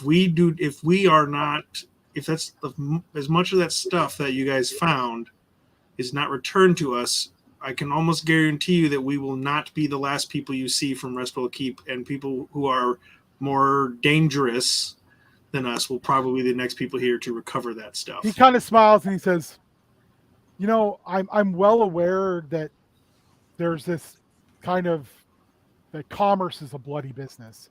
I don't handle that end of things, and neither do, honestly, any of the boys. Dib handles that, and Dib handles it very, very well. There's a reason they're all loyal. There's a reason I stick around. Dib takes care of us, and there have been, and this isn't meant, you look, especially look at Gelgath again, not meant to be offensive to any of you or threatening. I've seen him kill far more people at one time than you, and who were far more dangerous. So are you able to negotiate without Dim? Yeah. Oh yeah. Dib was no part of this. This would. Let's be honest. Well, we don't know who Dib is really, so I have. The only reason you're not meeting Dib is because Dib doesn't want to meet you. Because Dib spends the majority of Dib's time asleep. He's a tired person, and he just wants to rest. What kind of person is he? Yeah. He at that point, Gemp looks at you like, I don't understand like what the question means. I am a Goliath. You are some kind of goblin. What is? Oh he? no, I'm Verdant. There's a difference. He's also a goblin. Oid. So he's just like a big, sleepy, fuzzy goblin. Yeah, we're just like, we don't know what to believe because of course Niz was like, he's tall and he's scary. He's going to make an insight check on your questioning. That's fine. I'm literally. He got a 16. So if don't be vague with him, or it's going to look deceptive. No, I'm not trying to be vague. I'm telling him how Niz described him to us, and it was just like, I don't know what that's like. What kind of person that is? That's Dib. There's only one Dib. I've never heard of a goblin that's hairy like that. Yeah, it could be just an outlier, every once in a while. Goblinoids come in various shapes and sizes. There's many different subraces, Yeah, such as myself, Verdant. I used to know a human who was almost as tall as Gelgath, so... Yeah. Our diversity is what makes us all special. Connor is going to turn his head to slightly gag. And that's what we're trying to do here. So you ask what we would want in return. Legitimacy and commerce? What does that mean to you? They want a trade route. Yeah, they want to establish trade. We would love to establish trade, and we would love to... Listen, the toll is not my idea. There are other members of the tribe who hear Dib mention things, sometimes when Dib's not even awake, and they think that is like a commandment. So let's say this. So I'll use this as an example, I guess. If Dib says, man, I'd really like some venison, they will go out and scour the nearby wood and bring back 5 deer. Even Dib will not eat 5 deer. But then Dib gives all the deer, besides the meager amount Dib wants, back to the tribe.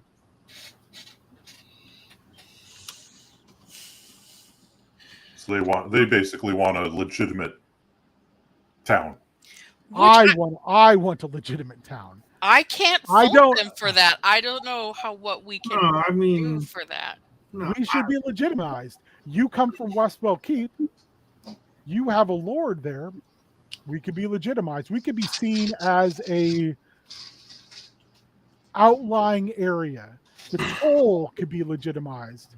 Because currently what we're producing as far as foods and goods below ground, they're not really, I don't think, something that maybe you're going to want high in trade value. I don't know. We can show you what we produce if you'd really like to see it.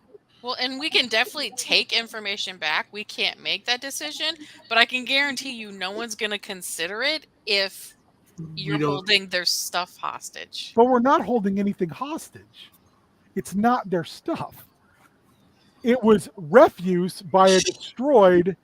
I don't know this is your stuff, and I certainly don't know it's somebody in Westwell Keep's stuff. I mean, that's fair, but the people whose stuff it is will have something different to say about it. But the people whose stuff it was aren't here, and 2 of them are dead. No, it wasn't owned by them. They were couriers. But I don't know that.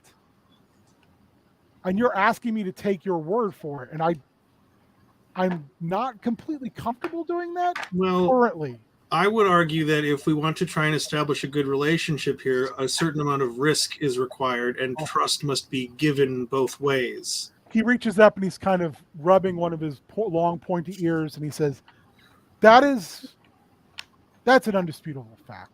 How about this?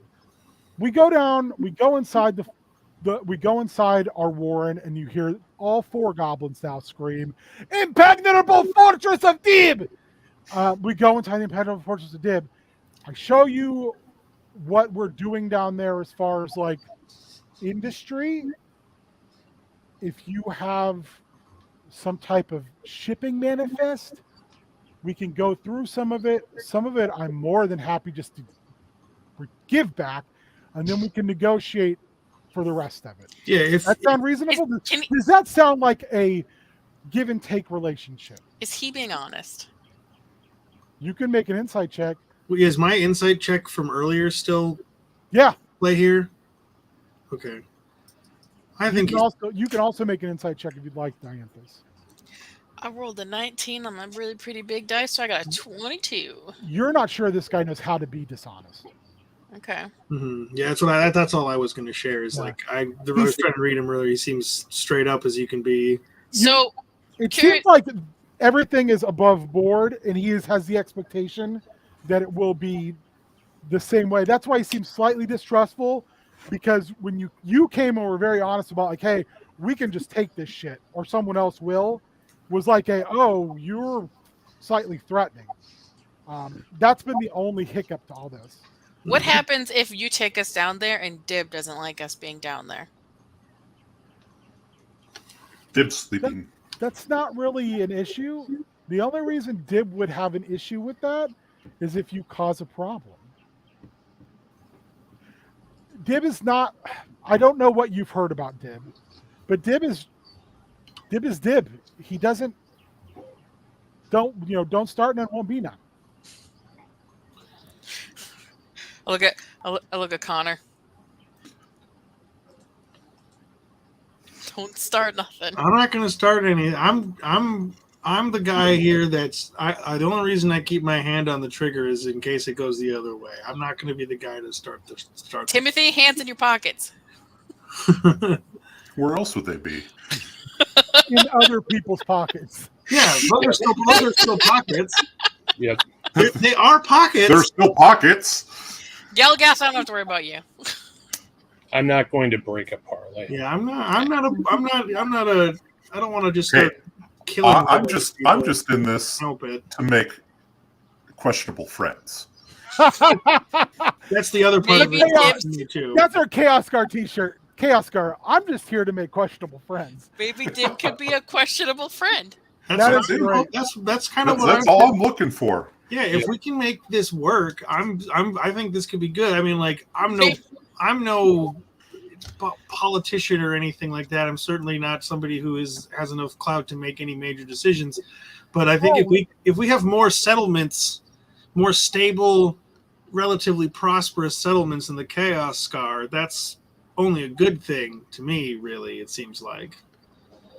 So if we can make this work, I'm happy to try and figure something out. But I just want to make sure that it's understood that not everybody where we come from will see it that way if we can't provide some proof that, like, because again, you're not wrong about things being left abandoned and being repurposed and reused. But the people who originally paid for those goods, I'm not saying they're right, but they may disagree with you on that. So we need to be able to bring something back to them to show that, like, yes, that you're not just trying to, like, because again, whether they're right or not, they will feel like they're being robbed from. That is a fair assessment. I guess I hadn't thought about it from that perspective. I would be, like I said, willing to send some items back as a show of good faith. But at the same time, we also saved these items from just decay out in the middle of the elements, and from other raiders and from animals. So I'm hoping we can come to some sort of impasse where both sides benefit. As far as you not being like a official representative, I would just ask that you would go to those who could make those sorts of decisions and beseech them on our behalf. Absolutely. Yep. Perfect. I don't Then think you at all. come on, I'll show you where we live. And they throw down the ropes. They make a big show of it. And he Gelgath, you basically barely need a rope at all to get up on top of this thing. Does he fit in it? Does he fit in it? Yeah, the trap door is big. I mean, it's Okay. big enough. You guys slide. You slide down, and there's this very well lit with lanterns, Warren, and you can see where they've also taken wood and they've shorn up parts of this cave system, so it's in no danger of collapsing. And he kind of shows you. He's like, I showed them how to do this. I learned it from some dwarves I traveled with for a short period of time. I didn't really understand the mechanics of it, but once I was in a cave that had not been hewn, I realized, oh, this could collapse and we could all die. So hence this. He leads you through a couple caves and you can see like furniture and there's like mattresses. They're a little worse for wear, but they're mattresses you can tell from the wagon. Same with the furniture. There's paintings on the cave wall. This looks like everything that they could scrap from that wagon is now down here to fancy it up. They've literally used rock to make a hearth in one of the larger rounded caves, and the stone is built in such a way to funnel the smoke down the passageways where they don't have them where they're not occupying. And he explains, I don't know a lot about the wildlife here, but Dib said that some animals don't like fire and that smoke can sometimes be a deterrent. So we've built our hearths at the edge of tunnels we have no interest in exploring or expanding into. It's very smart. I have two things. One, I will say to him, let's be subject of fire. I know you guys, it seems like you spend most of your time down here, so I don't know how often you've been up on the surface, but did you notice that there's a section of the forest not far from here that's been completely like incinerated? Do you know anything about that? Did you see anything? I did not see anything. One of our scouts did report that robed individuals were coming at night and hacking through, and they stopped when they got to the statue that's there. Again, I haven't seen the statue. He said it looked like a spear. So the statue was there before the trees were gone. That's one thing you guys did realize. Okay. I Seeing guess I that missed. statue's old. The Okay. The forest grew up around the statue. Okay. He said it looked like a spear, I guess. I'm not sure. Yeah, that's what we saw too. One second, he takes off the robe and he nicely folds it up. It's like, that thing is unbearable. And while you're down here, you see goblins like doing work, and they're all wearing like clothes, like people clothes. Just all too big for them. And you see like a bunch of goblins in a corner around a table that's been like cobbled together, and they're attempting to sew the clothes into smaller sizes. Is my detect magic? Has it been more than 10 minutes at this point? Yes, it has Okay. been more than 10. You could cast it again if you would. Would it would have been gone before we went underground, right? Yes. Okay. Gelgath, one thing you notice is you don't have to duck. Nice. Like this, Yeah. these tunnels are huge. I'm gonna use a sorcery point to get my spell slot back. Okay. And I'm going to cast detect magic again. There's definitely magic. Do I see any auras on anything as we walk down the tunnels? You do not see any auras, but you definitely see a direction. Okay, so I can kind of, it's like sort of like the equivalent of like a video game mechanic that's sort of showing if you get lost in a tunnel, it's like it's over that way. Okay. Yeah, it's almost like a slight glow. Sure, like a weird sort or of like current. a glowing wisp Okay. heading in a direction. Well, I'll keep my eye on yeah. that too for the 10 minutes that it's up. Gelgath, make me a nature check at advantage. Okay.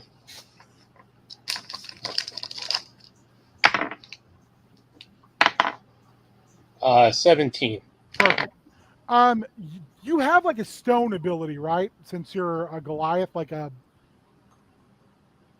isn't there like like the dwarves have a like reading stone thing? Dianthus, do you have anything as an earth elemental or earth genasi? I have a merge with stone. Okay, but you don't have like a thing where you can like look at the rock or anything like that. No, I move across difficult This would be terrain. a great time easily. to have a dwarf. Well, I'll give Dianthus. I'll also give you advantage on a nature check. Okay. I mean, my nature's a 0, but could roll well, or I could roll a 3 and a 9. Yeah, you're not really noticing it, but Gelgath, you notice that there are shards of minerals, and you're pretty sure of gemstones in the cave wall and ceiling. Okay. Hence the light being so well pronounced because there's light hitting all these tiny prisms, and you're pretty sure that's probably off of gem crust's actual crust. Nice. So there's money here. Yeah. And they don't seem to kind of recognize it, I guess. But it also may be that it's so many small shards that they're just kind of like. At that point, Genf takes you to a tunnel that opens up into a cave. And in this cave, there is what looks to be a burgeoning mushroom forest. And by burgeoning, I mean it's like all saplings. But he says this is where we're farming. Are any of those mushrooms like in my ingredient list that I'm looking for? Yes. Oh shit! Awesome. 3 of the 5 are on your list that you know are hard to come by magical components or even alchemy components. Yeah, none of us know about that list either, do we? Nope. I don't think Timothy shared it with you. No. I was thinking that like, oh, maybe this is an angle we can work for, negotiating trade, but I don't know about it. So And then he walks you into a side cave that's like a storehouse, and you see that is just like they have forged the shit out of this area. There are just dried herbs, there's just piles of like sticks and all kinds of stuff. It's very well organized.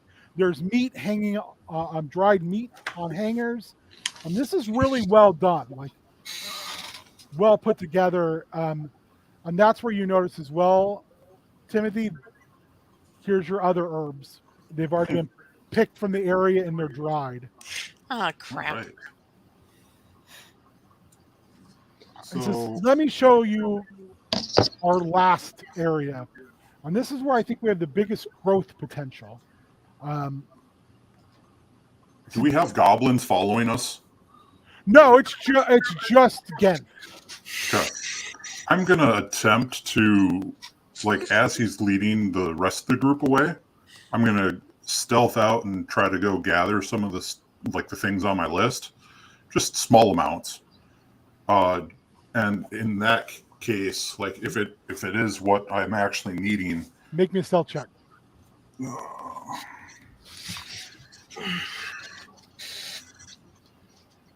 I have a 16. You kind of fade away from the group as they move on, and as you start to go back into the mushroom sapling room, you get the feeling that something is watching you. And from the corner of the room, the shadows coalesce into a massive dog. Dog? And it just looks at you. You can see like wisp of shadow coming out of its mouth, and then it opens its mouth, and you see just black saliva dripping to the ground as it growls a silent growl. All right. That's no Well, good. I mean, I haven't touched anything yet. I'm just looking, buddy. Just checking things out, see if we can make some commerce work. You also know, though, that you're not with any goblins or goblinoids in this room. You're all alone. Okay. I will slowly back out of this area. As you back away, the Shadow Mastiff phases back into the darkness. The last thing you see are two eyes, silvery eyes, before they blink out into blackness. Okay. I will work my way back up to the group. You do so, and you're led into another large tunnel. And out of more like sticks and rocks and, old wood, you see there is a series of pens. And in the pens are ink eggs, small hatchling ink eggs. And they've been tied to posts.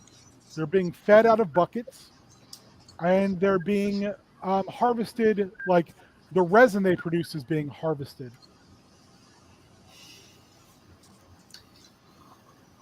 Huh. He says, this is my hope. This material is not always easy to come by. It's definitely a very, very, very good building material. I know it has some other properties. And I know this isn't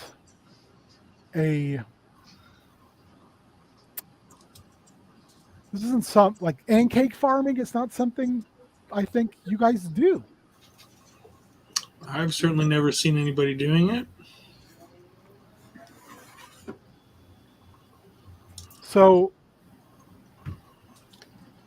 my thought is that maybe this could be a good trading component beyond, everything else we can forge from this area, and as well as the fact that we can offer some protection from the toll booth to he looks around, and then very quietly he says, Warren.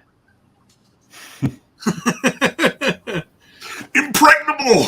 Yeah. Mhm. Whenever the goblins say the impregnable fortress, all I hear are like the space aliens from Toy Story going, the claw. A little bit. So he says, if you'll give me your manifest and maybe mark the things that are most important, I'll have some of the tribe gather some of them up. Do you mind if we have a little quick conversation? No, well, please go. Yeah, I don't mean to pry. I don't think this is a bad deal. No, I don't either. I mean, I think it's certainly better than us trying to fight an entire warren of goblins for a couple of bolts of cloth. I'm here to make money, but I'm also here not to get killed when I can avoid it. So I don't know anything about the stuff they're growing. I know ink eggs are great. yeah, I don't know anything about any of this stuff. Gelgast's the only one who saw the gems in the ground, right? Yeah. Yeah, I don't know anything. And they're about not just in the ground. I mean, they're like everywhere where Gemcrust, his outer shell burrowed through, tiny shards of gems and minerals were left. So can we just see them in general, like when we're walking by? You guys don't have the keen eye for it. You would have, Dianthus, but you rolled poorly. Gargath rolled really can't well. see in the dark for shit, Yeah. so I'm sure I can't And this see. is relatively well lit anyway, Mhm. from the fact it's lit by lanterns, and the minerals and gems that are embedded they reflect the light just enough. It's like very well lit. Not this many. Not this many. 4 of them? Yes. A warren full at level 2? No.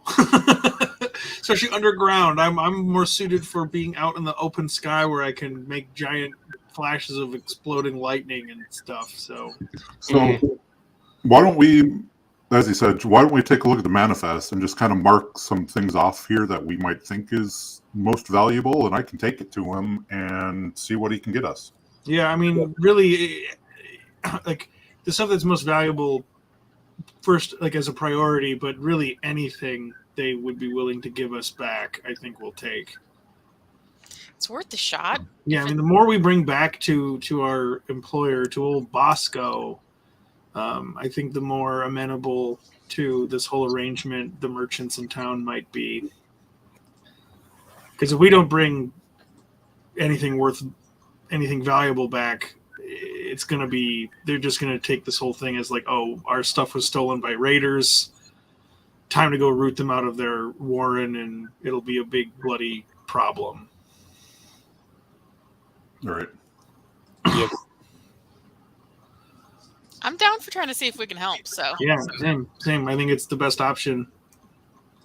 Said I'm always down for a fight, but I like the fights that I pick to be ones where I have the advantage. We definitely don't here. we're just supporting a small business. Yeah, we're supporting a small growing local community. So you give him your marked up list, So and he brings you guys food and drink, and then it takes about an hour and a half for them to bring everything on your list. I'm sorry, in that hour and a half, Timothy, you were going to do something. yeah, so as I take the list to him, I'm also going to give him the list of the 5 herbs. Oh, okay. He looks at it and he's like, "This wasn't on the wagon." No, it wasn't, but it would be an option for commerce, is legitimizing your. We have many of these things. I should say we have all of these things. Some of them we have them in abundance. Yeah, and that's one of the things that I'd like to take some samples back with me so that maybe a possible trade route can be opened. One thing, so you would be representing them in our dealings back. I would deal with you then. Yes.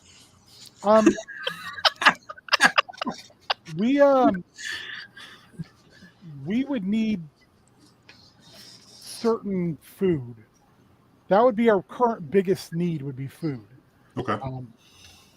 Grains, having even livestock that we could then tend. Well, kind of. I would tend, I guess. Right. Do they know But animal More husbandry? things for me to do. Yeah. If I can get a sampling of each one of these. And Yeah, take no. it Here, my he source. actually goes. He takes you around and he fills a basket.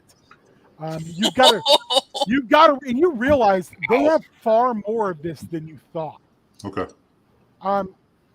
And I'm going to kind of keep that in my bag on my person and keep it separate from the rest of everything else.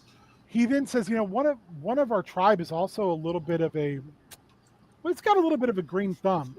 So he's been looking at even doing like crossbreeding his own different plants. Okay. And fungi. So maybe we can, maybe we'll even find other items that would be serviceable for trade. Right. Goblin pot farmer Basically. Shrooms, baby. coming up with new strains. Hey, man. So does it Gelgath, Dianthus, Connor, is anything you guys want to do in that hour and a half?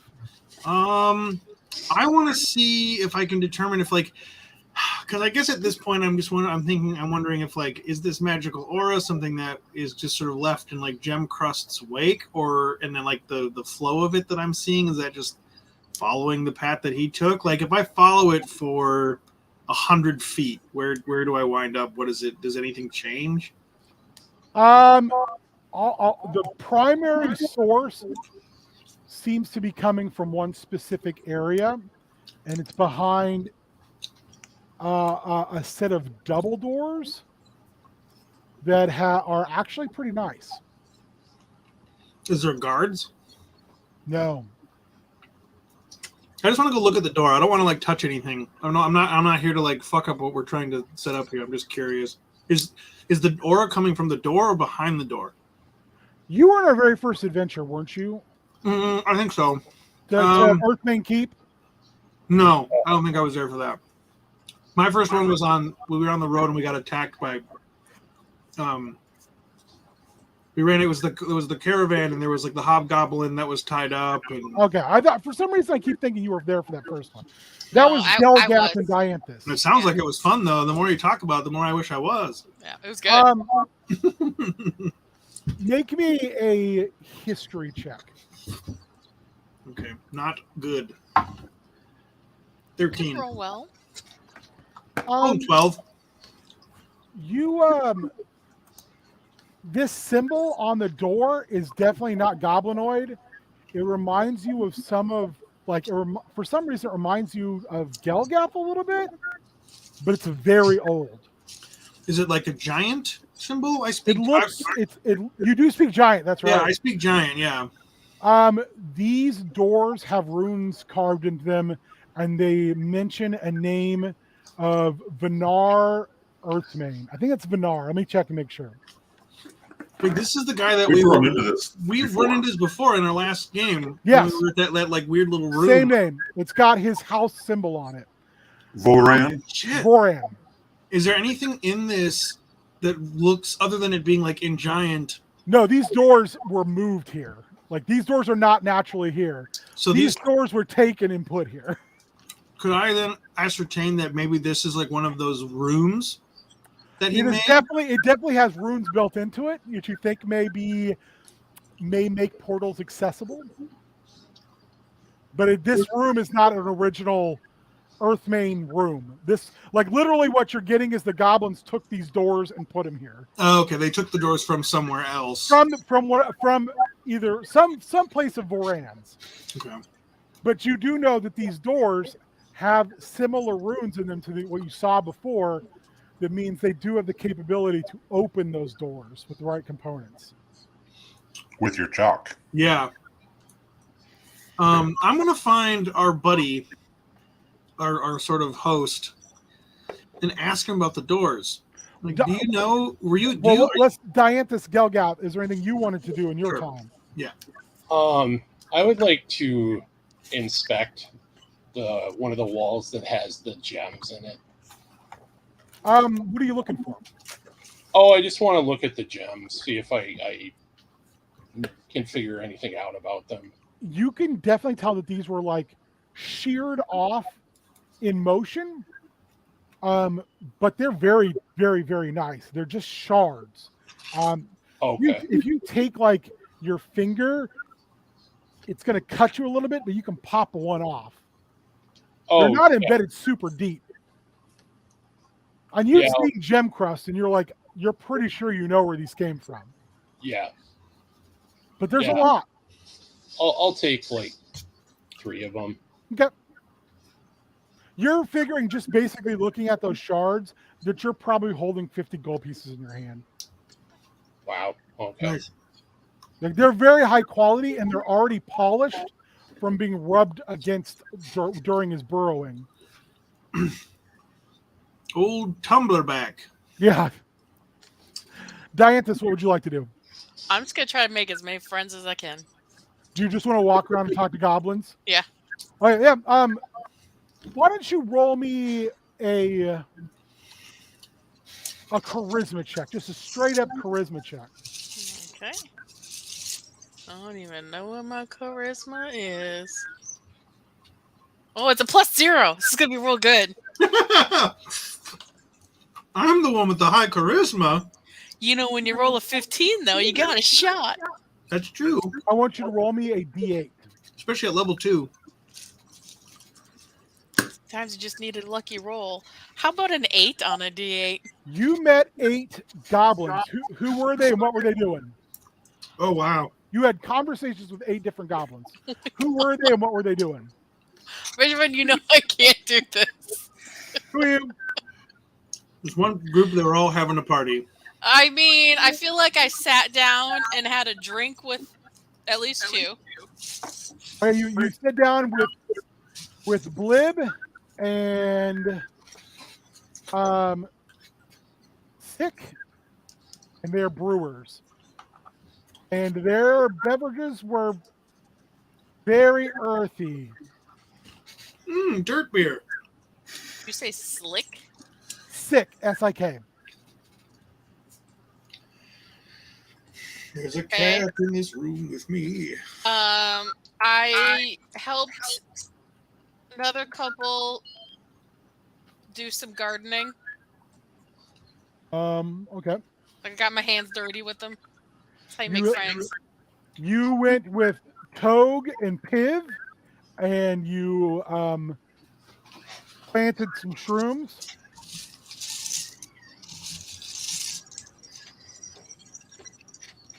Are there any kids around? Yes, there's a whole gaggle of little goblins. I wanna teach some little goblins how to play hopscotch. I feel Okay, like rocks you and met make it Becomes a work. contact sport. For 3 goblin children. And we'll name them Gif,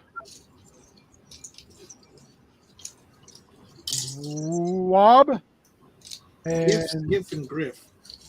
Finger. What was that last one? Finger. Tinger? Pinger. Roll me percentiles, please.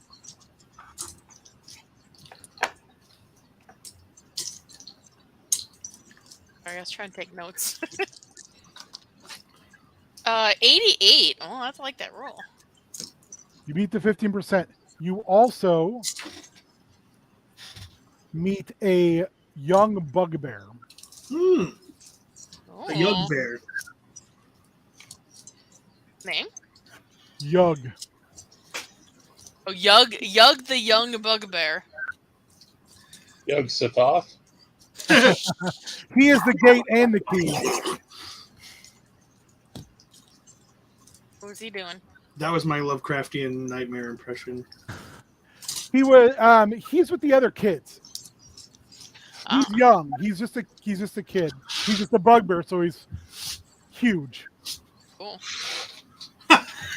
He's like that kid who's like 6 feet tall in 4th grade. He's got a mustache, full mustache. What are you doing? I like to play Beyblades.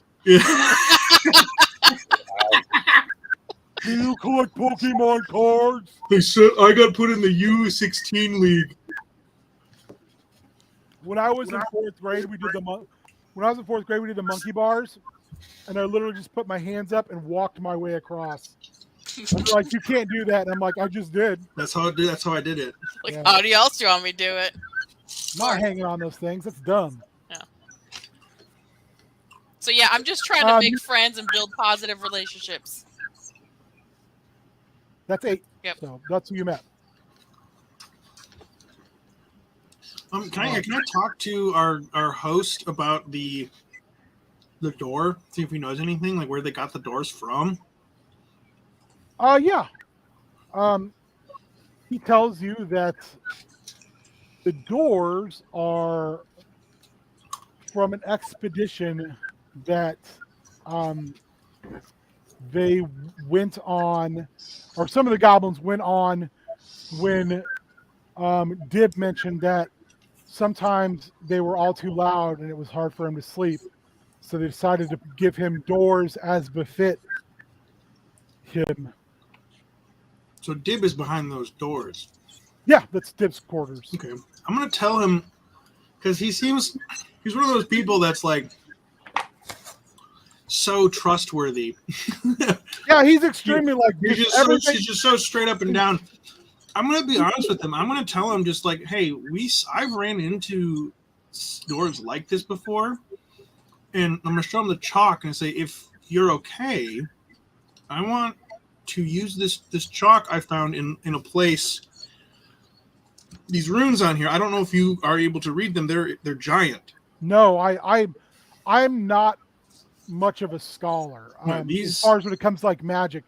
Yeah, But I would be. How about we wait for, or I wake Dib? Because I would be. Yes. I find it weird for you to operate a magic door that leads to his room when he's on the other side of it. Absolutely. That's why I came to ask you first. And like, I just when he comes out, just things to keep in mind. Like, one, the last time we found a set of doors like this, we found a whole bunch of treasure. He says, honestly, we don't have the financial stability that treasure matters. No, I mean like We- stuff your people could bring to Restwell Keep to trade. and that's why I'm trying to negotiate with you for that reason, but also I'm not sure how welcome we would be in Restwell Keep. I don't know the Lord of Restwell Keep, but we're goblinoids. Mm-hmm. I know that our reputation is not highly thought of, I guess, by most Of course, but if we're other able to establish some kind of relationship here, maybe it's something where we can take a peek now, and at a later date, I and whoever else can come back and help you and investigate this further. No, I think this is a wonderful idea. Because I have this chalk here. Can you give me a second to try to rouse Dib? Sure. I just want to make sure that if he asks questions, you have answers. Oh, but I mean, yeah. So if he has questions, he will just simply ask you. He does not need me to speak. He does not need, nor does he want me speaking for him in that respect. no, I just meant when you go wake him up, if he wanted to ask you any questions in that time or whatever. But okay. What are the rest of you doing while Connor is having this conversation? I mean, I've got what I came for. So I'm assuming then, Timothy, you're going over the manifest and all the goods that they brought back. Yep. Let's do an inventory. Yeah, they brought back a little over half of what's on that manifest. Sweet. That's pretty good, actually. This will do really well. They brought that back, and they've also kept some things. You can see they've obviously kept some things. Right. I don't honestly think Bosco was thinking we were going to get everything. So no. If he did, he's crazy. Gelgaf, anything you or Dianthus wants to do in this time period? Is there anything like glaring on the list that's not there? Some of the furniture, all of the bedding, and all of the silverware. The bedding got wrecked in the rain. As well as like just some basic sewing equipment. A lot of it's real simplistic stuff that they kept. Yeah. They kept a few paintings, but like nothing glaring. Like, it's just a lot of like necessities. They didn't keep all the nicest versions of stuff. They kept the most utilitarian items. Okay. That's the two paintings they kept are both landscapes. They're both pictures of what look like other areas of the world. Like they look like they were actually painted by someone looking at these vistas. Interesting.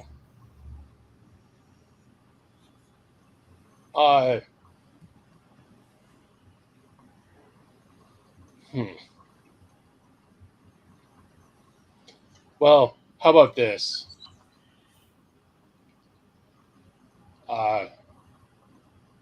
I will trade you for the silverware a secret that I think you have missed in your warren.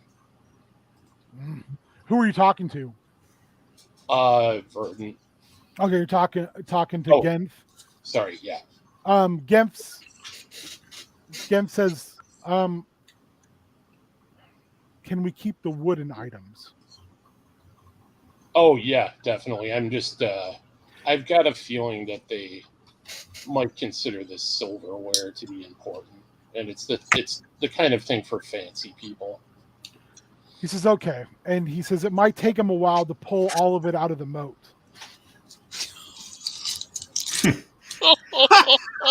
How is it in the moat, if you don't mind me asking? question. Punji sticks. Okay, well, I'm sure that you can fashion those out of wood. It was very convenient for us at a time when convenience was not easy to come by. That makes sense. But as far as the wooden silverware, he kind of looks around and says, we're just getting better at using silverware. Yep. And Dib is surprisingly fastidious. Oh, I see. But he says, sure. I mean, I trust you to have a secret that makes perfect sense in a trade like this. I think I'll tell you now because you seem honest. And I'll show him the shards. He looks completely like blown away by this. And he like has you sit down with him and he says, we don't have the talent to excavate this, but you do. What if we offered you a split for you to teach us to mine it and not break it? Well, it's already broken. I will say that. But he says, look at what you've pulled off, and he shows you a small wooden bowl with just shards where you can tell they've tried to pull stuff off, and just because they've tried to pull it off with like daggers. Oh. Can I hear this conversation going on? I will give you a investigation at disadvantage because I don't think Gelgath is having this conversation in out in the open. 15. Gelgath, I would like you to roll me a stealth check, and I'm going to roll one at disadvantage for Genf, and we'll take the highest result. 12. So this is looking like it's in your favor, Timothy, unless I roll off my ass with Genf. And I rolled a 12 was my highest roll, plus 4. I got a 16. What did you get? 15. Oh, sorry. Okay. So you're catching that there's some type of negotiation going on here, but you're not catching what it's about. But you're intrigued. Okay. So I'm going to kind of work my way over there so I can hear the conversation a little bit better. And if I can catch the drift of like trying to mine stuff, I'm going to suggest sending the kobolds as helpers to help mine the gems. Oh, interesting. Well, I will leave that up to Gelgath. Gelgath, do you let Timothy get close enough to hear your conversation? I'm a little leery of that, but sure.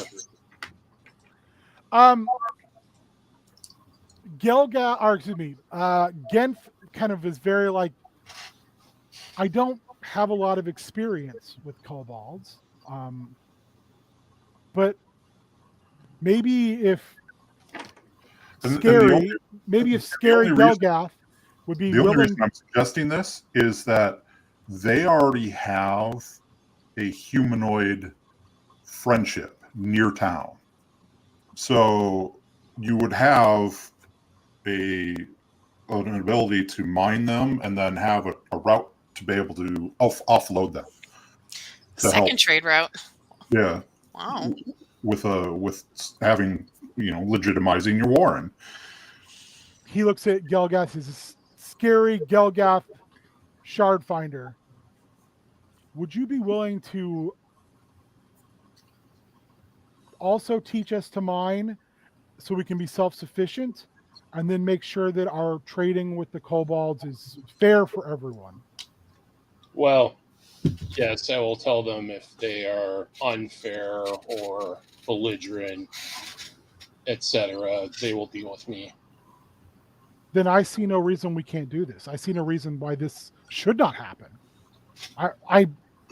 You both have possibly ensured our growth. I mean, we're forever grateful.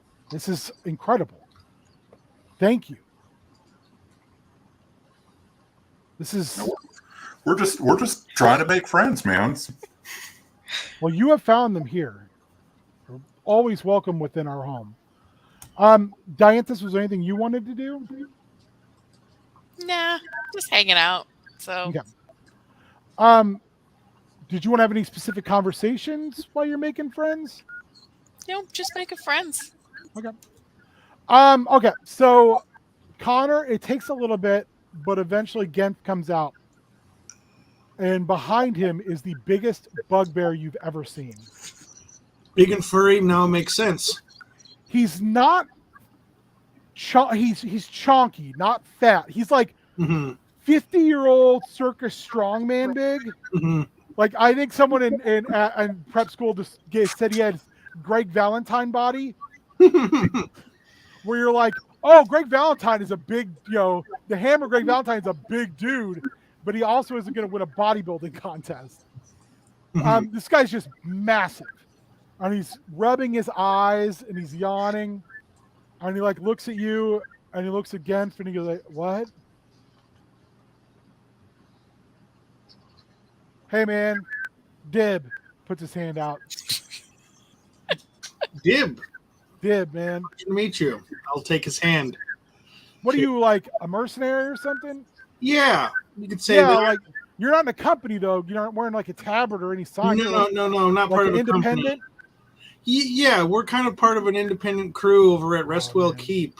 I ran with the independent back in the day. Nice. Yeah. Well, I'm sure we got some stories we could share sometime. Yeah, I find the long ear skirmishes.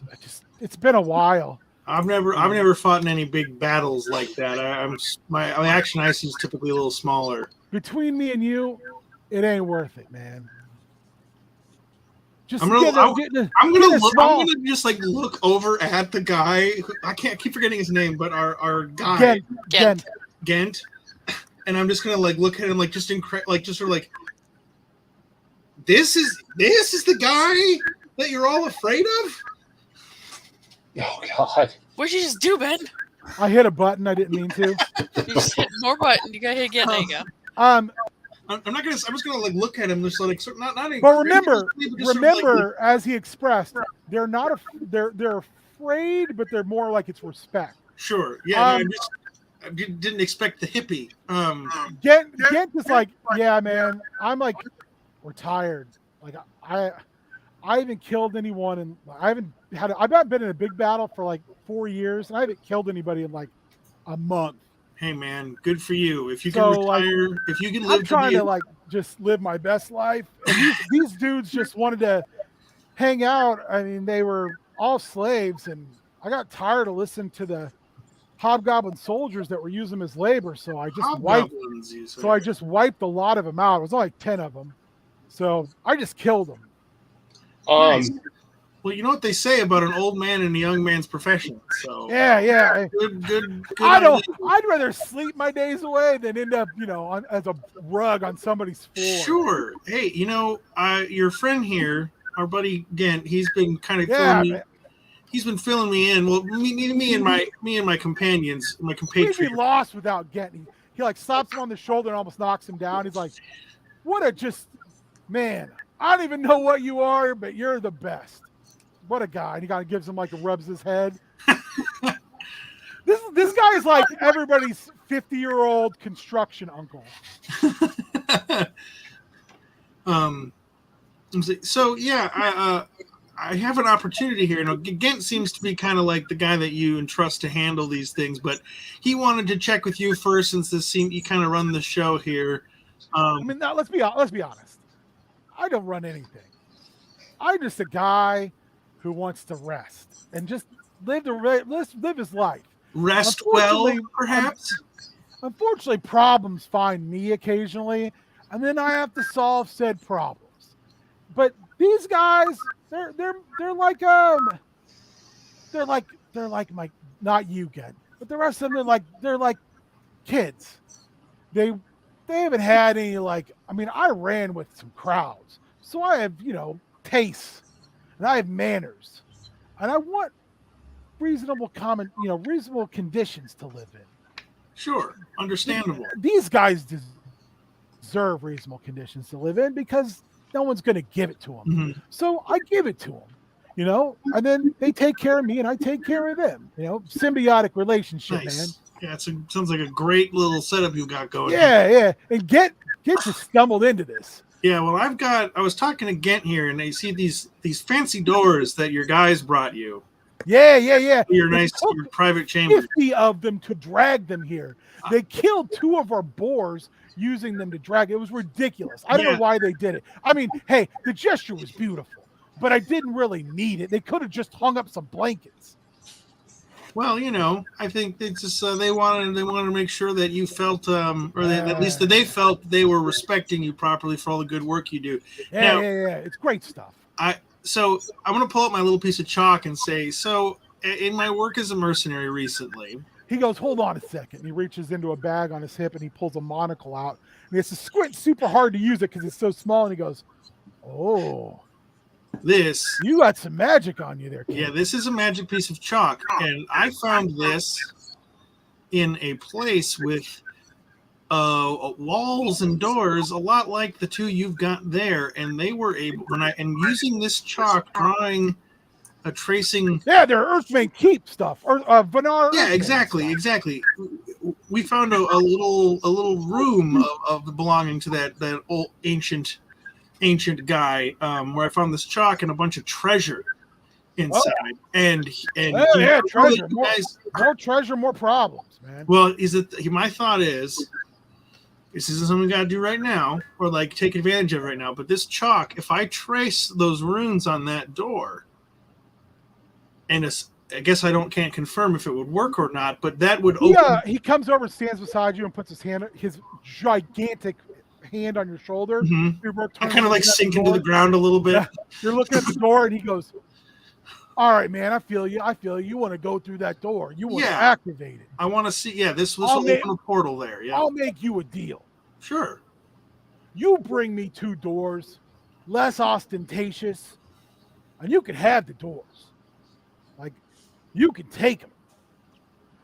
What I'm afraid of is you're going to open that thing up, and Torm knows what's going to spill out of it. See, that was one of my concerns as well. That's why I thought it would be good to talk to you about it first. You know, Yeah, I'll give you the doors, but I would say find a place way out in the middle of nowhere, build a shitty arch, put them in there, then open them up.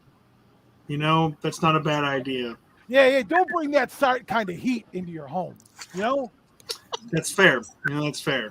I guess it's not my Don't home, eat.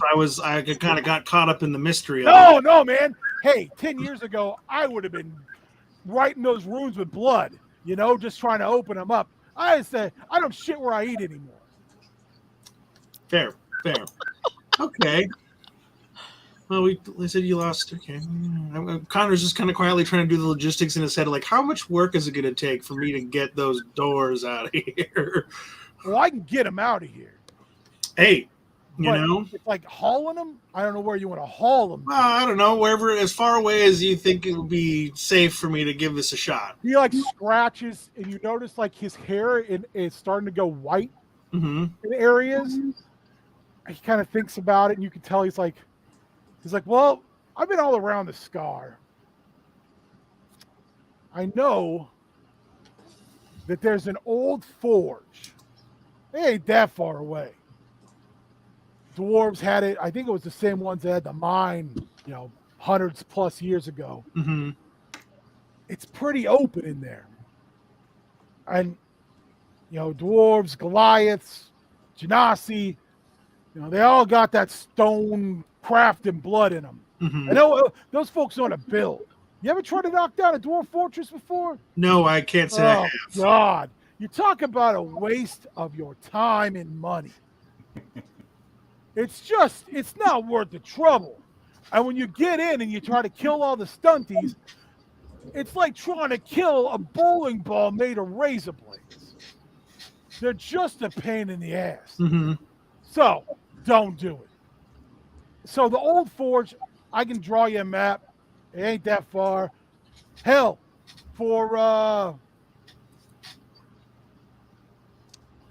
for 80 pounds of meat, I'll haul the doors for you to the forge. Because as far as the last time I was there, which is only about 6 months ago, there aren't any squatters in there. Okay. All right. Well, again, I can't say that this is something that we can do today, but I think No, we can- we'll haul them over. But I there know for I you. like what we're Yeah, doing. If you just want to bring them out to the front, like just bring them outside, you know, I Oh, might be no, able to I'll haul come them here. over there for you. You seem like you're good for it, and if you're not, I can always track you down. Well, that's true. I'm not. I guess I can't say that I'm especially subtle. So You found us, so I mean, don't get me wrong. I know we're in an overturned wagon. yeah, you kind of Hey. have like there's a whole big thing up in the middle of the road. The up there. boys love it. The boys, they love it. It means a lot to them. I can tell. Yep, they were Gets them very. hyped. very passionate about their impregnable fortress. What? That's what they're calling the wagon up on the road up there. He looks at Gent and he just he literally almost falls down laughing. He goes, "Oh God, I got a nap. It really took it out of me. Oh, all right. Hey, Connor, was it right? Yeah, that's me. All right. I'll move those doors over there in the next couple weeks. You can bring my new doors by. I'll tell the boys to expect it, and then bring that meat. You know, like anywhere between 50 and 80 pounds. I'm good there. You know what? I want to make sure that you're getting your fair share, so I'll do my best to get to 80. And if you're gonna open that thing up, make sure you're prepared for it. Oh, see, that was one of the things. If you were cool with me opening right here, I was gonna say maybe we should get some of your little goblins around here so they can kind of like. Hey, between me and you, they're real good at starting a fight. I'm batting cleanup, and I don't want to see a bunch of them go through a portal and end up as paste. So maybe not even go through. Just stand on the other side just in case something comes through. I'll tell you what you do. But I'm saying we've got a good deal here. We don't have to do any of that. There is a goblin village south, kind of over by Earthman Keep, but it's in the woods. It's pretty big. I know some folks over there.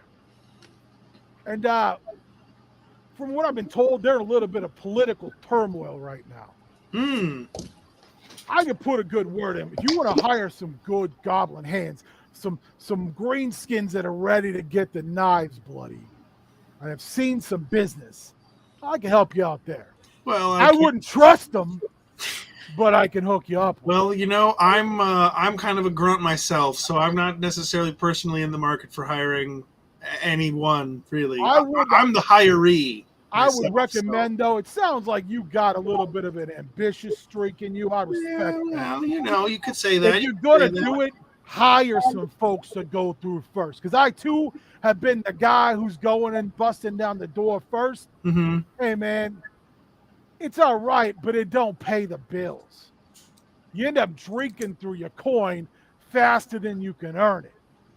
So don't be that earner and burner. Just find some easy jobs, hire some dudes who are just starting out, let them do the heavy lifting, you do the supervising. Yeah, we'll get there. That's what I'm working towards. But I'm a young guy still. I got time. He looks around and half mockingly says, "All wars start with an overturned cart." You get where I'm coming from? Humble beginnings. Exactly. Yes. I like this dude. Yeah, no, I agree. Anyways. Gent looks up at him. He starts speaking Goblin.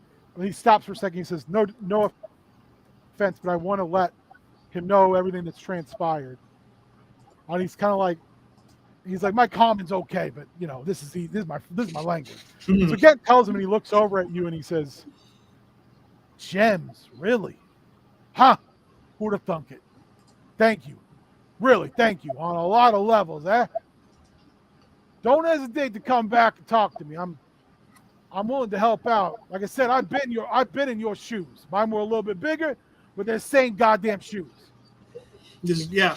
Well, we're hopefully we're going to be able to get kind of some peaceful arrangement between Restwell Keep and your settlement here. So we'll be seeing us again. What are you talking about? And Gent explains to me, he goes, for Tom's sake, we don't, whatever. You know what? That's your business. Just tell whoever's in charge of the Six Blades, whatever high and fancy guy is running that Bailey up there, just tell him, don't come down here. Just don't bring your bullshit down here, and don't start and then won't be none, and I won't send you home in boxes. That's one of the reasons that we're doing this. I'll tell you what, anybody who takes over that keep is an asshole. Well, I've only been there for a few months, so I don't really know the leadership that well, but Do they live in the Inner Bailey? Yes. Do they wear a cape? I think so most days. Asshole.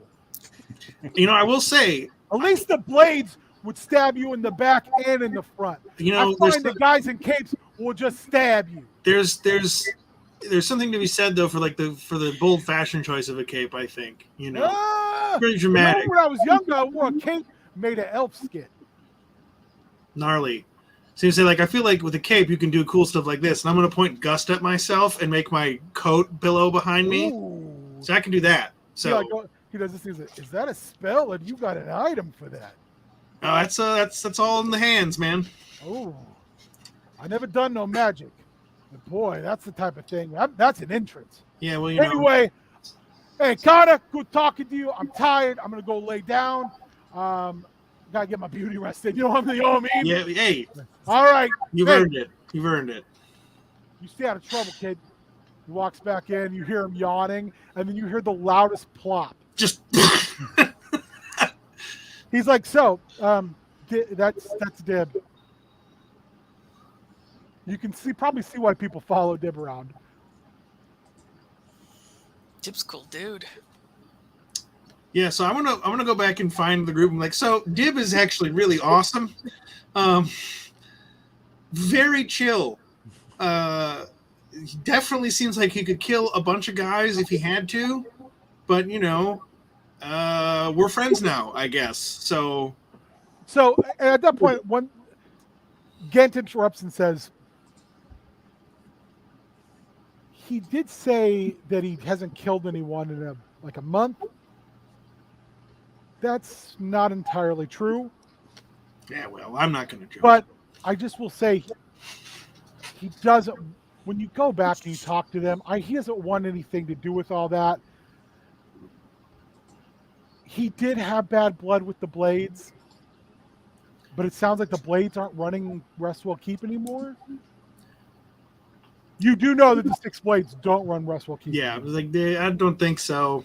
Not from what I've heard. I'm very low on the totem pole, but But he's a good person, and I will do my best to make the best decisions for the Warren, and I will extend that courtesy to you as well.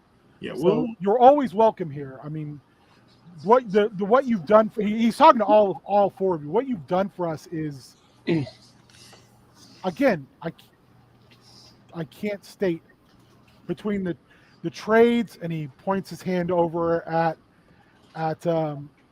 Timothy. The mining, points at Gelgath. He looks at Dianthus and says, the hands of friendship you've extended. And Connor, what you have alerted us to, it's amazing. He bows his head and it's something that I guess I, in my excitement, hadn't even considered until just now is that those doors that I pointed out, you know, I'm not the only. When we saw something like that the first time, there were people actively using an open portal. So one of the benefits of getting those things out of here is that you won't have this secret back door for whoever to accidentally stumble their way into your home and potentially. he looks like horrified by the fact that it was like they had no idea. Yeah. So the more I've been traveling around this area, the more I've been finding about this Earthmane fella. I'm getting a little curious about him. So He looks at you and he says, "You've piqued my curiosity. Do you have any tomes that I might be able to pore over? I have a voracious desire for knowledge, and this would probably be very helpful to all of us." did we get a book about him? You've gotten a couple books. There's a couple books at the guild hall. Yeah. That. I guess I know we had like a bunch of books from our last session. I guess I'm just wondering if any of those would be relevant to this conversation. Yeah, there's definitely there seems to have been every time you guys go into a place where it's been Voran Earthmanes, you found tomes that he's written. Okay, I guess if we have one of those to give to him, I would give it to him as like a token of trust. You know, Is it one you've read or one you haven't read? I guess at this point it would probably be something that I would prefer to give away something that I had already read through. And I would just say, you know, think of this as a gift. You know, you can hang on to this. I will read this and return it to you. I will also make sure that the toll booth is well aware that you should not be paying any type of coin to us. understand it's enterprising goblins doing enterprising things. But I've settled at least our last next 2 trips. More he than kinda that. smi- he If kind it's of 5 smiles. copper per trip and you gave them like 2 gold, we're good He for looks at you and says, a while. You gave them 2 gold. Yeah, it was just. No, I don't think all of them understand how much money that is. I don't think they do either, but that's why it works. You can help them. I can try. Um, Just looking at the books that we had gotten on the last trip, Voran's Treatise on the Valley, a first-hand account dealing with Voran's dealings with the Fae. These aren't going to turn Ghent evil, are they? First of all, Boo! making They- sure. Voran, these types of books are just like Voran's like musings on things. His like Right. Well, they're like not it as magical just as a books. suggestion of like one to hand over. Yeah. Is that will that work? Mike? Sorry, what? I checked out for a second. Voran's treatise on the valley. The only one that I wanted personally was the what is it here? The Pinniped's Enmity or Eminently Useful Tome. That was the only one that I personally wanted to claim. So any of the other books, I have no preference about whether or not we give them away or anything. Yeah, he'll take that book on the valley. And he'll he says, I'll take a more proactive approach when our foraging parties go out of looking through for items like this. I may even accompany them, and when I find items, I'll make sure to. I get the hiccups real bad. Sorry. I'll make sure that they're available for you, Connor. Connor, Timothy, Scary, Gelgath, Shardfinder, and Dianthus. Okay. Cool. And I guess I have something I want to ask you about after the session too. Yeah, does anyone have anything else they want to do in the Warren before they leave? No, I'm good. I'm good in the Warren. I'm good. Did I ever hear about hobgoblins enslaving them before? Yeah, that was actually something too that caught my attention. So that's a good thing to ask about. Well, I mean, Out. hobgoblins don't look at it as enslaving other goblinoids. They look at it as enlisting. Oh, true, but we saw some hobgoblins. I think it was Mhm. after we fought that cult that had sort of samurai-like accoutrement. Yeah, Yeah, wearing the red hand. And I'll just ask if it was them. Ghent doesn't know for sure. He hasn't quite got a whole grasp on, like, he said there's a lot of hobgoblin groups that Yeah. splintered off from the main red hand. This is the information he knows from Dib. And they always seem to splinter more and more based upon which warlord can seem to muster enough power to splinter off. Yeah. But it definitely sounds like it could have been. Okay. Because again, he states that his understanding is that just part of their culture is, hobgoblins command, bugbears are the heavy hitters, and goblins are enlisted men, Cannon fodder. cannon fodder, slave labor, and the like. The sneaky gits. And he says, that's just that's how his understanding of goblinoid culture is. Mm-hmm. And it's like, as a verdant, I don't really know, because my exposure to goblins, and by and large, is this. Okay. But I will keep my ears to the wind, and if I hear anything about that, I would let you know. Oh, he does stop and says, I do know one thing. If you do see hobgoblins and they're bearing a standard, give me 1 second to find what that standard was again. It's on another piece of media I've got.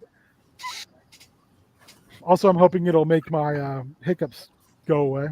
I hate the hiccups. I despise them. Oh, they're like one of the most annoying things that ever happens to me. And like my brother will get them, and he'll just like deal with them for 10 minutes. I'm like, you're crazy.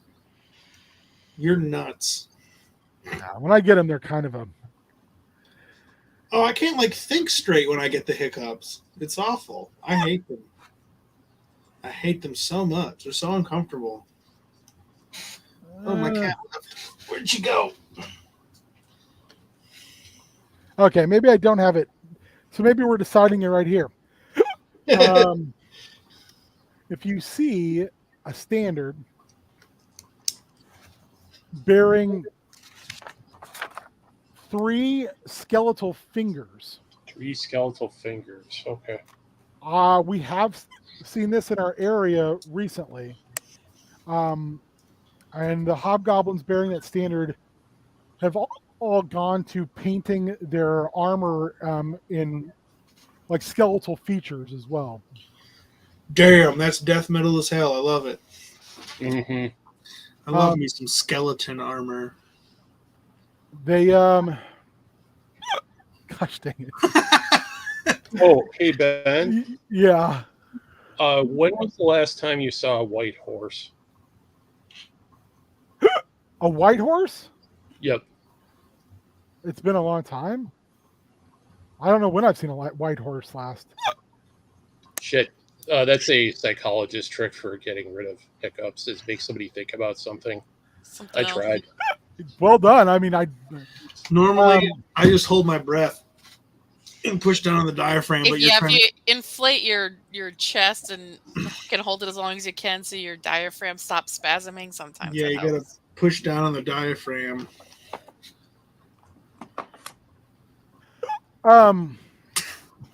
Or we could just wrap up and you can be done. I'm wrapping it up. Let me get to this. Okay. That's the symbol of Batu Blackheart. Batu Blackheart? Yes. I don't know anything about her other than I'm going to presume I've that she's I've heard tale that she's some sort of undead hobgoblin Oh, shit. who has gathered troops to her call and seems to be hunting a tiefling. Hmm. Wait. Oh, we know a tiefling?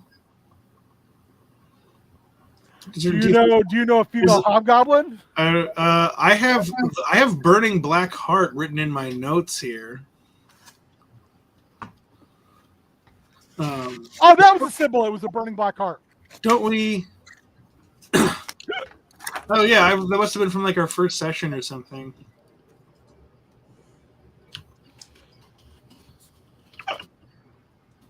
Don't we know? I'm gonna sort of say to a quiet aside. Don't we know a tiefling bard? I know Dianthus does. The rest of you probably don't. Wasn't Tybalt a tiefling bard? Because I think I've played in like at least one session with Tybalt. Because I have him on my allies list here, and I would know to put him there if I played with him. You have. Okay, so I'm just gonna whisper, just sort of like, yeah, I think maybe we know that guy, but let's probably not say it too loud. Don't say it at all. I just want to make sure that I was not the only person thinking it. You all may also, or you two may also be very aware of a female hobgoblin. Oh yeah, there was the one that we left to get eaten by Gem Crust. The one that was sort of pissed at us. Who Tybalt decided that rather than help each other out, you would just chain to a pole and let Gemcrest do its. Well, I'm glad that he's the one taking the heat. So anyway, anything else you want to do while you're in the Warren? No, I'm good. Nope. Gelgath, anything else? Anything you wanted to do? No.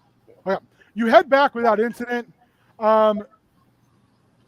You come back up to the toll booth, and Niz and Fett wave at you as you leave, and they wave at you by doing this. I want to give one of them a quick high five as we go by. Just like, They look around to make sure no one's watching, and they totally do it. nice. And then they both kind of sniff around you, Connor, and they look and they're like, "You met Dib. I did, yes. You smell of Dib." He's a great leader. He seems like he's just awesome. They're like both hands like, "I know, right?"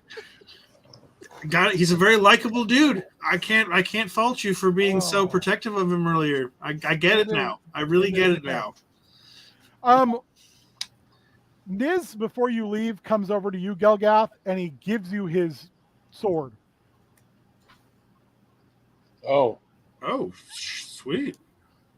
Scary. This sword too big. You take sword. This for big, scary. You are scary. oh, I'm honored. Thank you. Wish We I had honored to call you Goblin friend.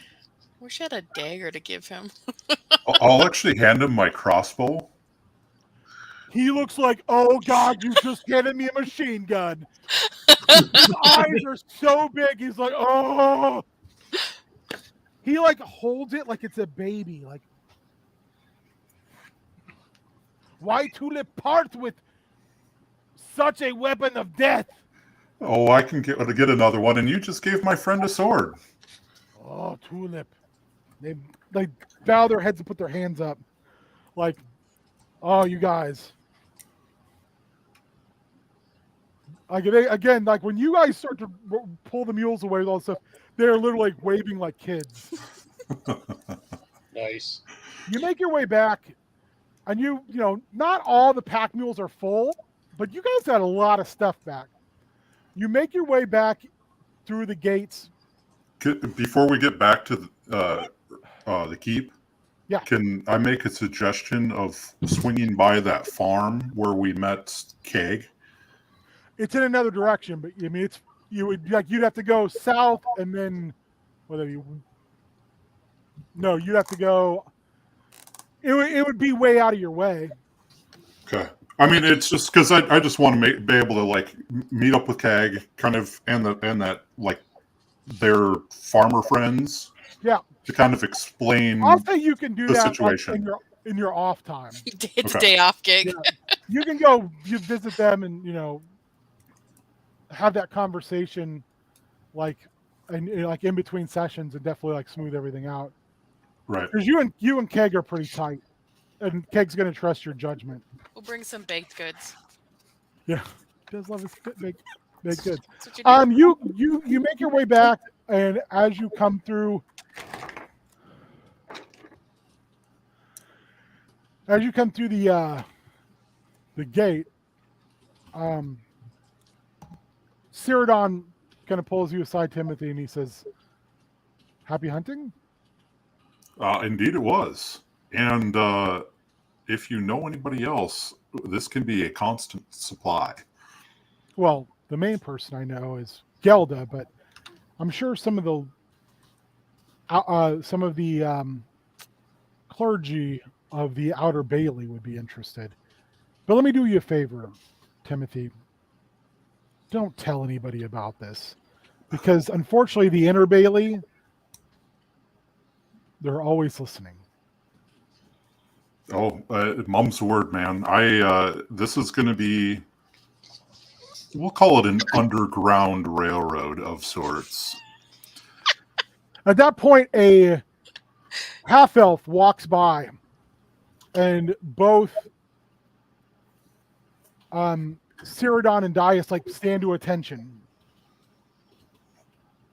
And he walks up to where you guys are coming in. He says, "You're the Finders Guild folks, aren't you?" Hiccups real daintily like that. We are. It's probably time we had a discussion. What about? Well, we'll pick that up in our next session. Did we recognize who that was? You can make me a history check. You cat, you came back. Kitty. 12. I'd pick her up and show her on the camera, but she really does not like getting picked up, so I don't think she would hold still long enough for anyone to see what she looks like. Yeah, don't worry about it. I just like that she's right there. She's kind of small and she's all black. Oh, Kitty. Even her nose is black. what did anybody else get on their history checks? I got a 19. Let's see here. Ooh, I rolled an 11. I think it's probably one of the other plus 1 or something. Yeah, plus 1, 12. Well, Gelgath, what'd you get? 7. What was the highest number? I heard a lot of 11s. Did someone get a 12? 19. Timothy. I had a 12. Oh shit! Timothy got 19. Okay. You know that Kendon Longstrider. He is literally the captain of the guard of the Outer Bailey. He is the big military / defender of the Outer Bailey. You say his name again? Kendon Longstrider. So not someone to fuck with. Got it. With a 19, you also know that he's been in that position since the Blades were in charge. So he's been here a lot. Oh, What is this guy's position? Captain of the guard or whatever? captain of the Outer Bailey. Okay. So the Blades controlled the Inner Bailey when they were there, and the Blades were adventurers, we'll say, probably with alignments pushing evil. But their attitude was like, hey, as long as the Outer Bailey doesn't cause us problems, we don't give a shit. In fact, they enjoyed the Outer Bailey because it gave them trade, legitimacy, and business. And the Outer Bailey sort of grew while the Blades were there. And they enjoyed the Blades by the fact that the Blades didn't govern them. And Kendon basically took the role of protector of the Outer Bailey, and it's just kept it. And doesn't really, as you well know, most of the higher ranking people are people who have standing in the Outer Bailey, do not like the new Lord of the Inner Bailey. Oh, good. I'm glad that this isn't potentially us getting caught up in the internal politics of Restwell Keep. That's fun. Well, I mean, you got to remember that Drysdale is a paladin of Arathis. Oh, yeah. And No, is I'm very, not- very much a like Arathis or die, baby, like ride or die. like most religious zealots tend to be. And the religious folks in the Outer Bailey are more like live and let live. There's a couple different gods who are worshipped, and they all just kind of get along. So there's a lot of talk of like, and you don't know if it's rumors or if it's truth, that eventually, the Drysdale will push the worship of Arathis on the Outer Bailey. Mm-hmm. He looks So at the Kendon's a potential ally for us then. well, and this is the thing I want to get across, and this is to you as players, not just as the PCs. Drysdale's not a bad guy. He's not evil. He's not neutral. He is lawful good. He sees Restwell Keep as literally like the point of the spear of bringing civilization back into the Scar. Because Arathis is the goddess of civilization. He wants to bring you. What's the line at the end of the stand with Randall Flagg when they pull him on the boat, and they say, "Who are you?" There's the quote unquote savage people who find him floating in the water. Who are you? And he's like, "I'm the man who's going to make you civilized."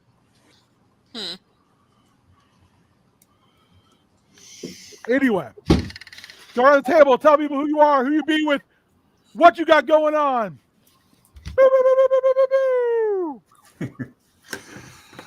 Brian, you can find me on Instagram, Facebook. That's about it. Just got this going on right now. Yay! You can't. I mean, I guess you could technically find me on Facebook, but I am very much not active there, and I only use it for scheduling D&D stuff at this point. I really hope at some point, Mike, you'll come back to doing games on stream because Yeah, I your want games to. are great. I do want to. I just I gotta kind of take some time to figure it out. And the question is, do I want to do it? the living situation I have right now is not bad, but I don't know if it's an ideal one for streaming. Yeah. But the main thing I guess I'm working on is new D&D, well, not necessarily D&D, but new like tabletop fantasy setting, which I've talked about before on Prep School. I'm sure I will talk about it again. And that's kind of it. Cassandra, you can't find me on social media because I don't have, other than Facebook, I don't have social media. Sorry, cat. But I am on here. I'll be on next week for Down and Outlands, week from today.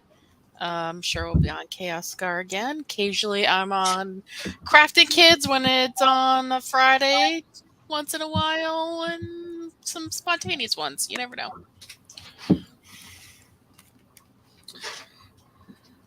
And I'm Darren. I'm on social media. I volunteer for Missing Children Minnesota. And I'm always looking for new fundraising opportunities for them. I am Ben, your King Ginger, all that good stuff. I'm here probably far more often than I need to be. I will be on again on Friday for Bad at Games. I have no idea what we're playing. Probably not Minecraft because I made it home last Friday. And I've already made a road back, baby. Spent the entire last Friday trying to make it home. Sorry, make it to my home because I've taken over that town now. Yeah, but I did get to see Richard's giant Mordor, which is terrifying. Yeah. Then next Sunday on Prep School, I don't know what we're doing. But we'll Determining what's in our wagon. Oh, we gotta determine what's in the wagon. Chat, don't let Ben forget. I want my loot. The wagon from last session. And then I don't know what we're doing for sure besides that. We'll probably talk a little bit more about One Shot Wednesdays. And the first game I'm going to do, which is going to be All Out of Bubblegum, which we wrapped up our random 80s movie generator thing last Sunday and came up with some additional rules for that. That's a one-page game where you have one stat, and it's just a big, dumb 80s action cliche fest. Hence the name All Out of Bubblegum. Because once you run out of your stat, which is 8 pieces of bubblegum, you're dead. And then we're still trying to figure out when we'll be starting our monthly Star Wars troop style game. And then there's another thing too I'm supposed to talk. We're doing Spoopy Boys in a couple weeks. We're doing werewolf movies and werewolf media.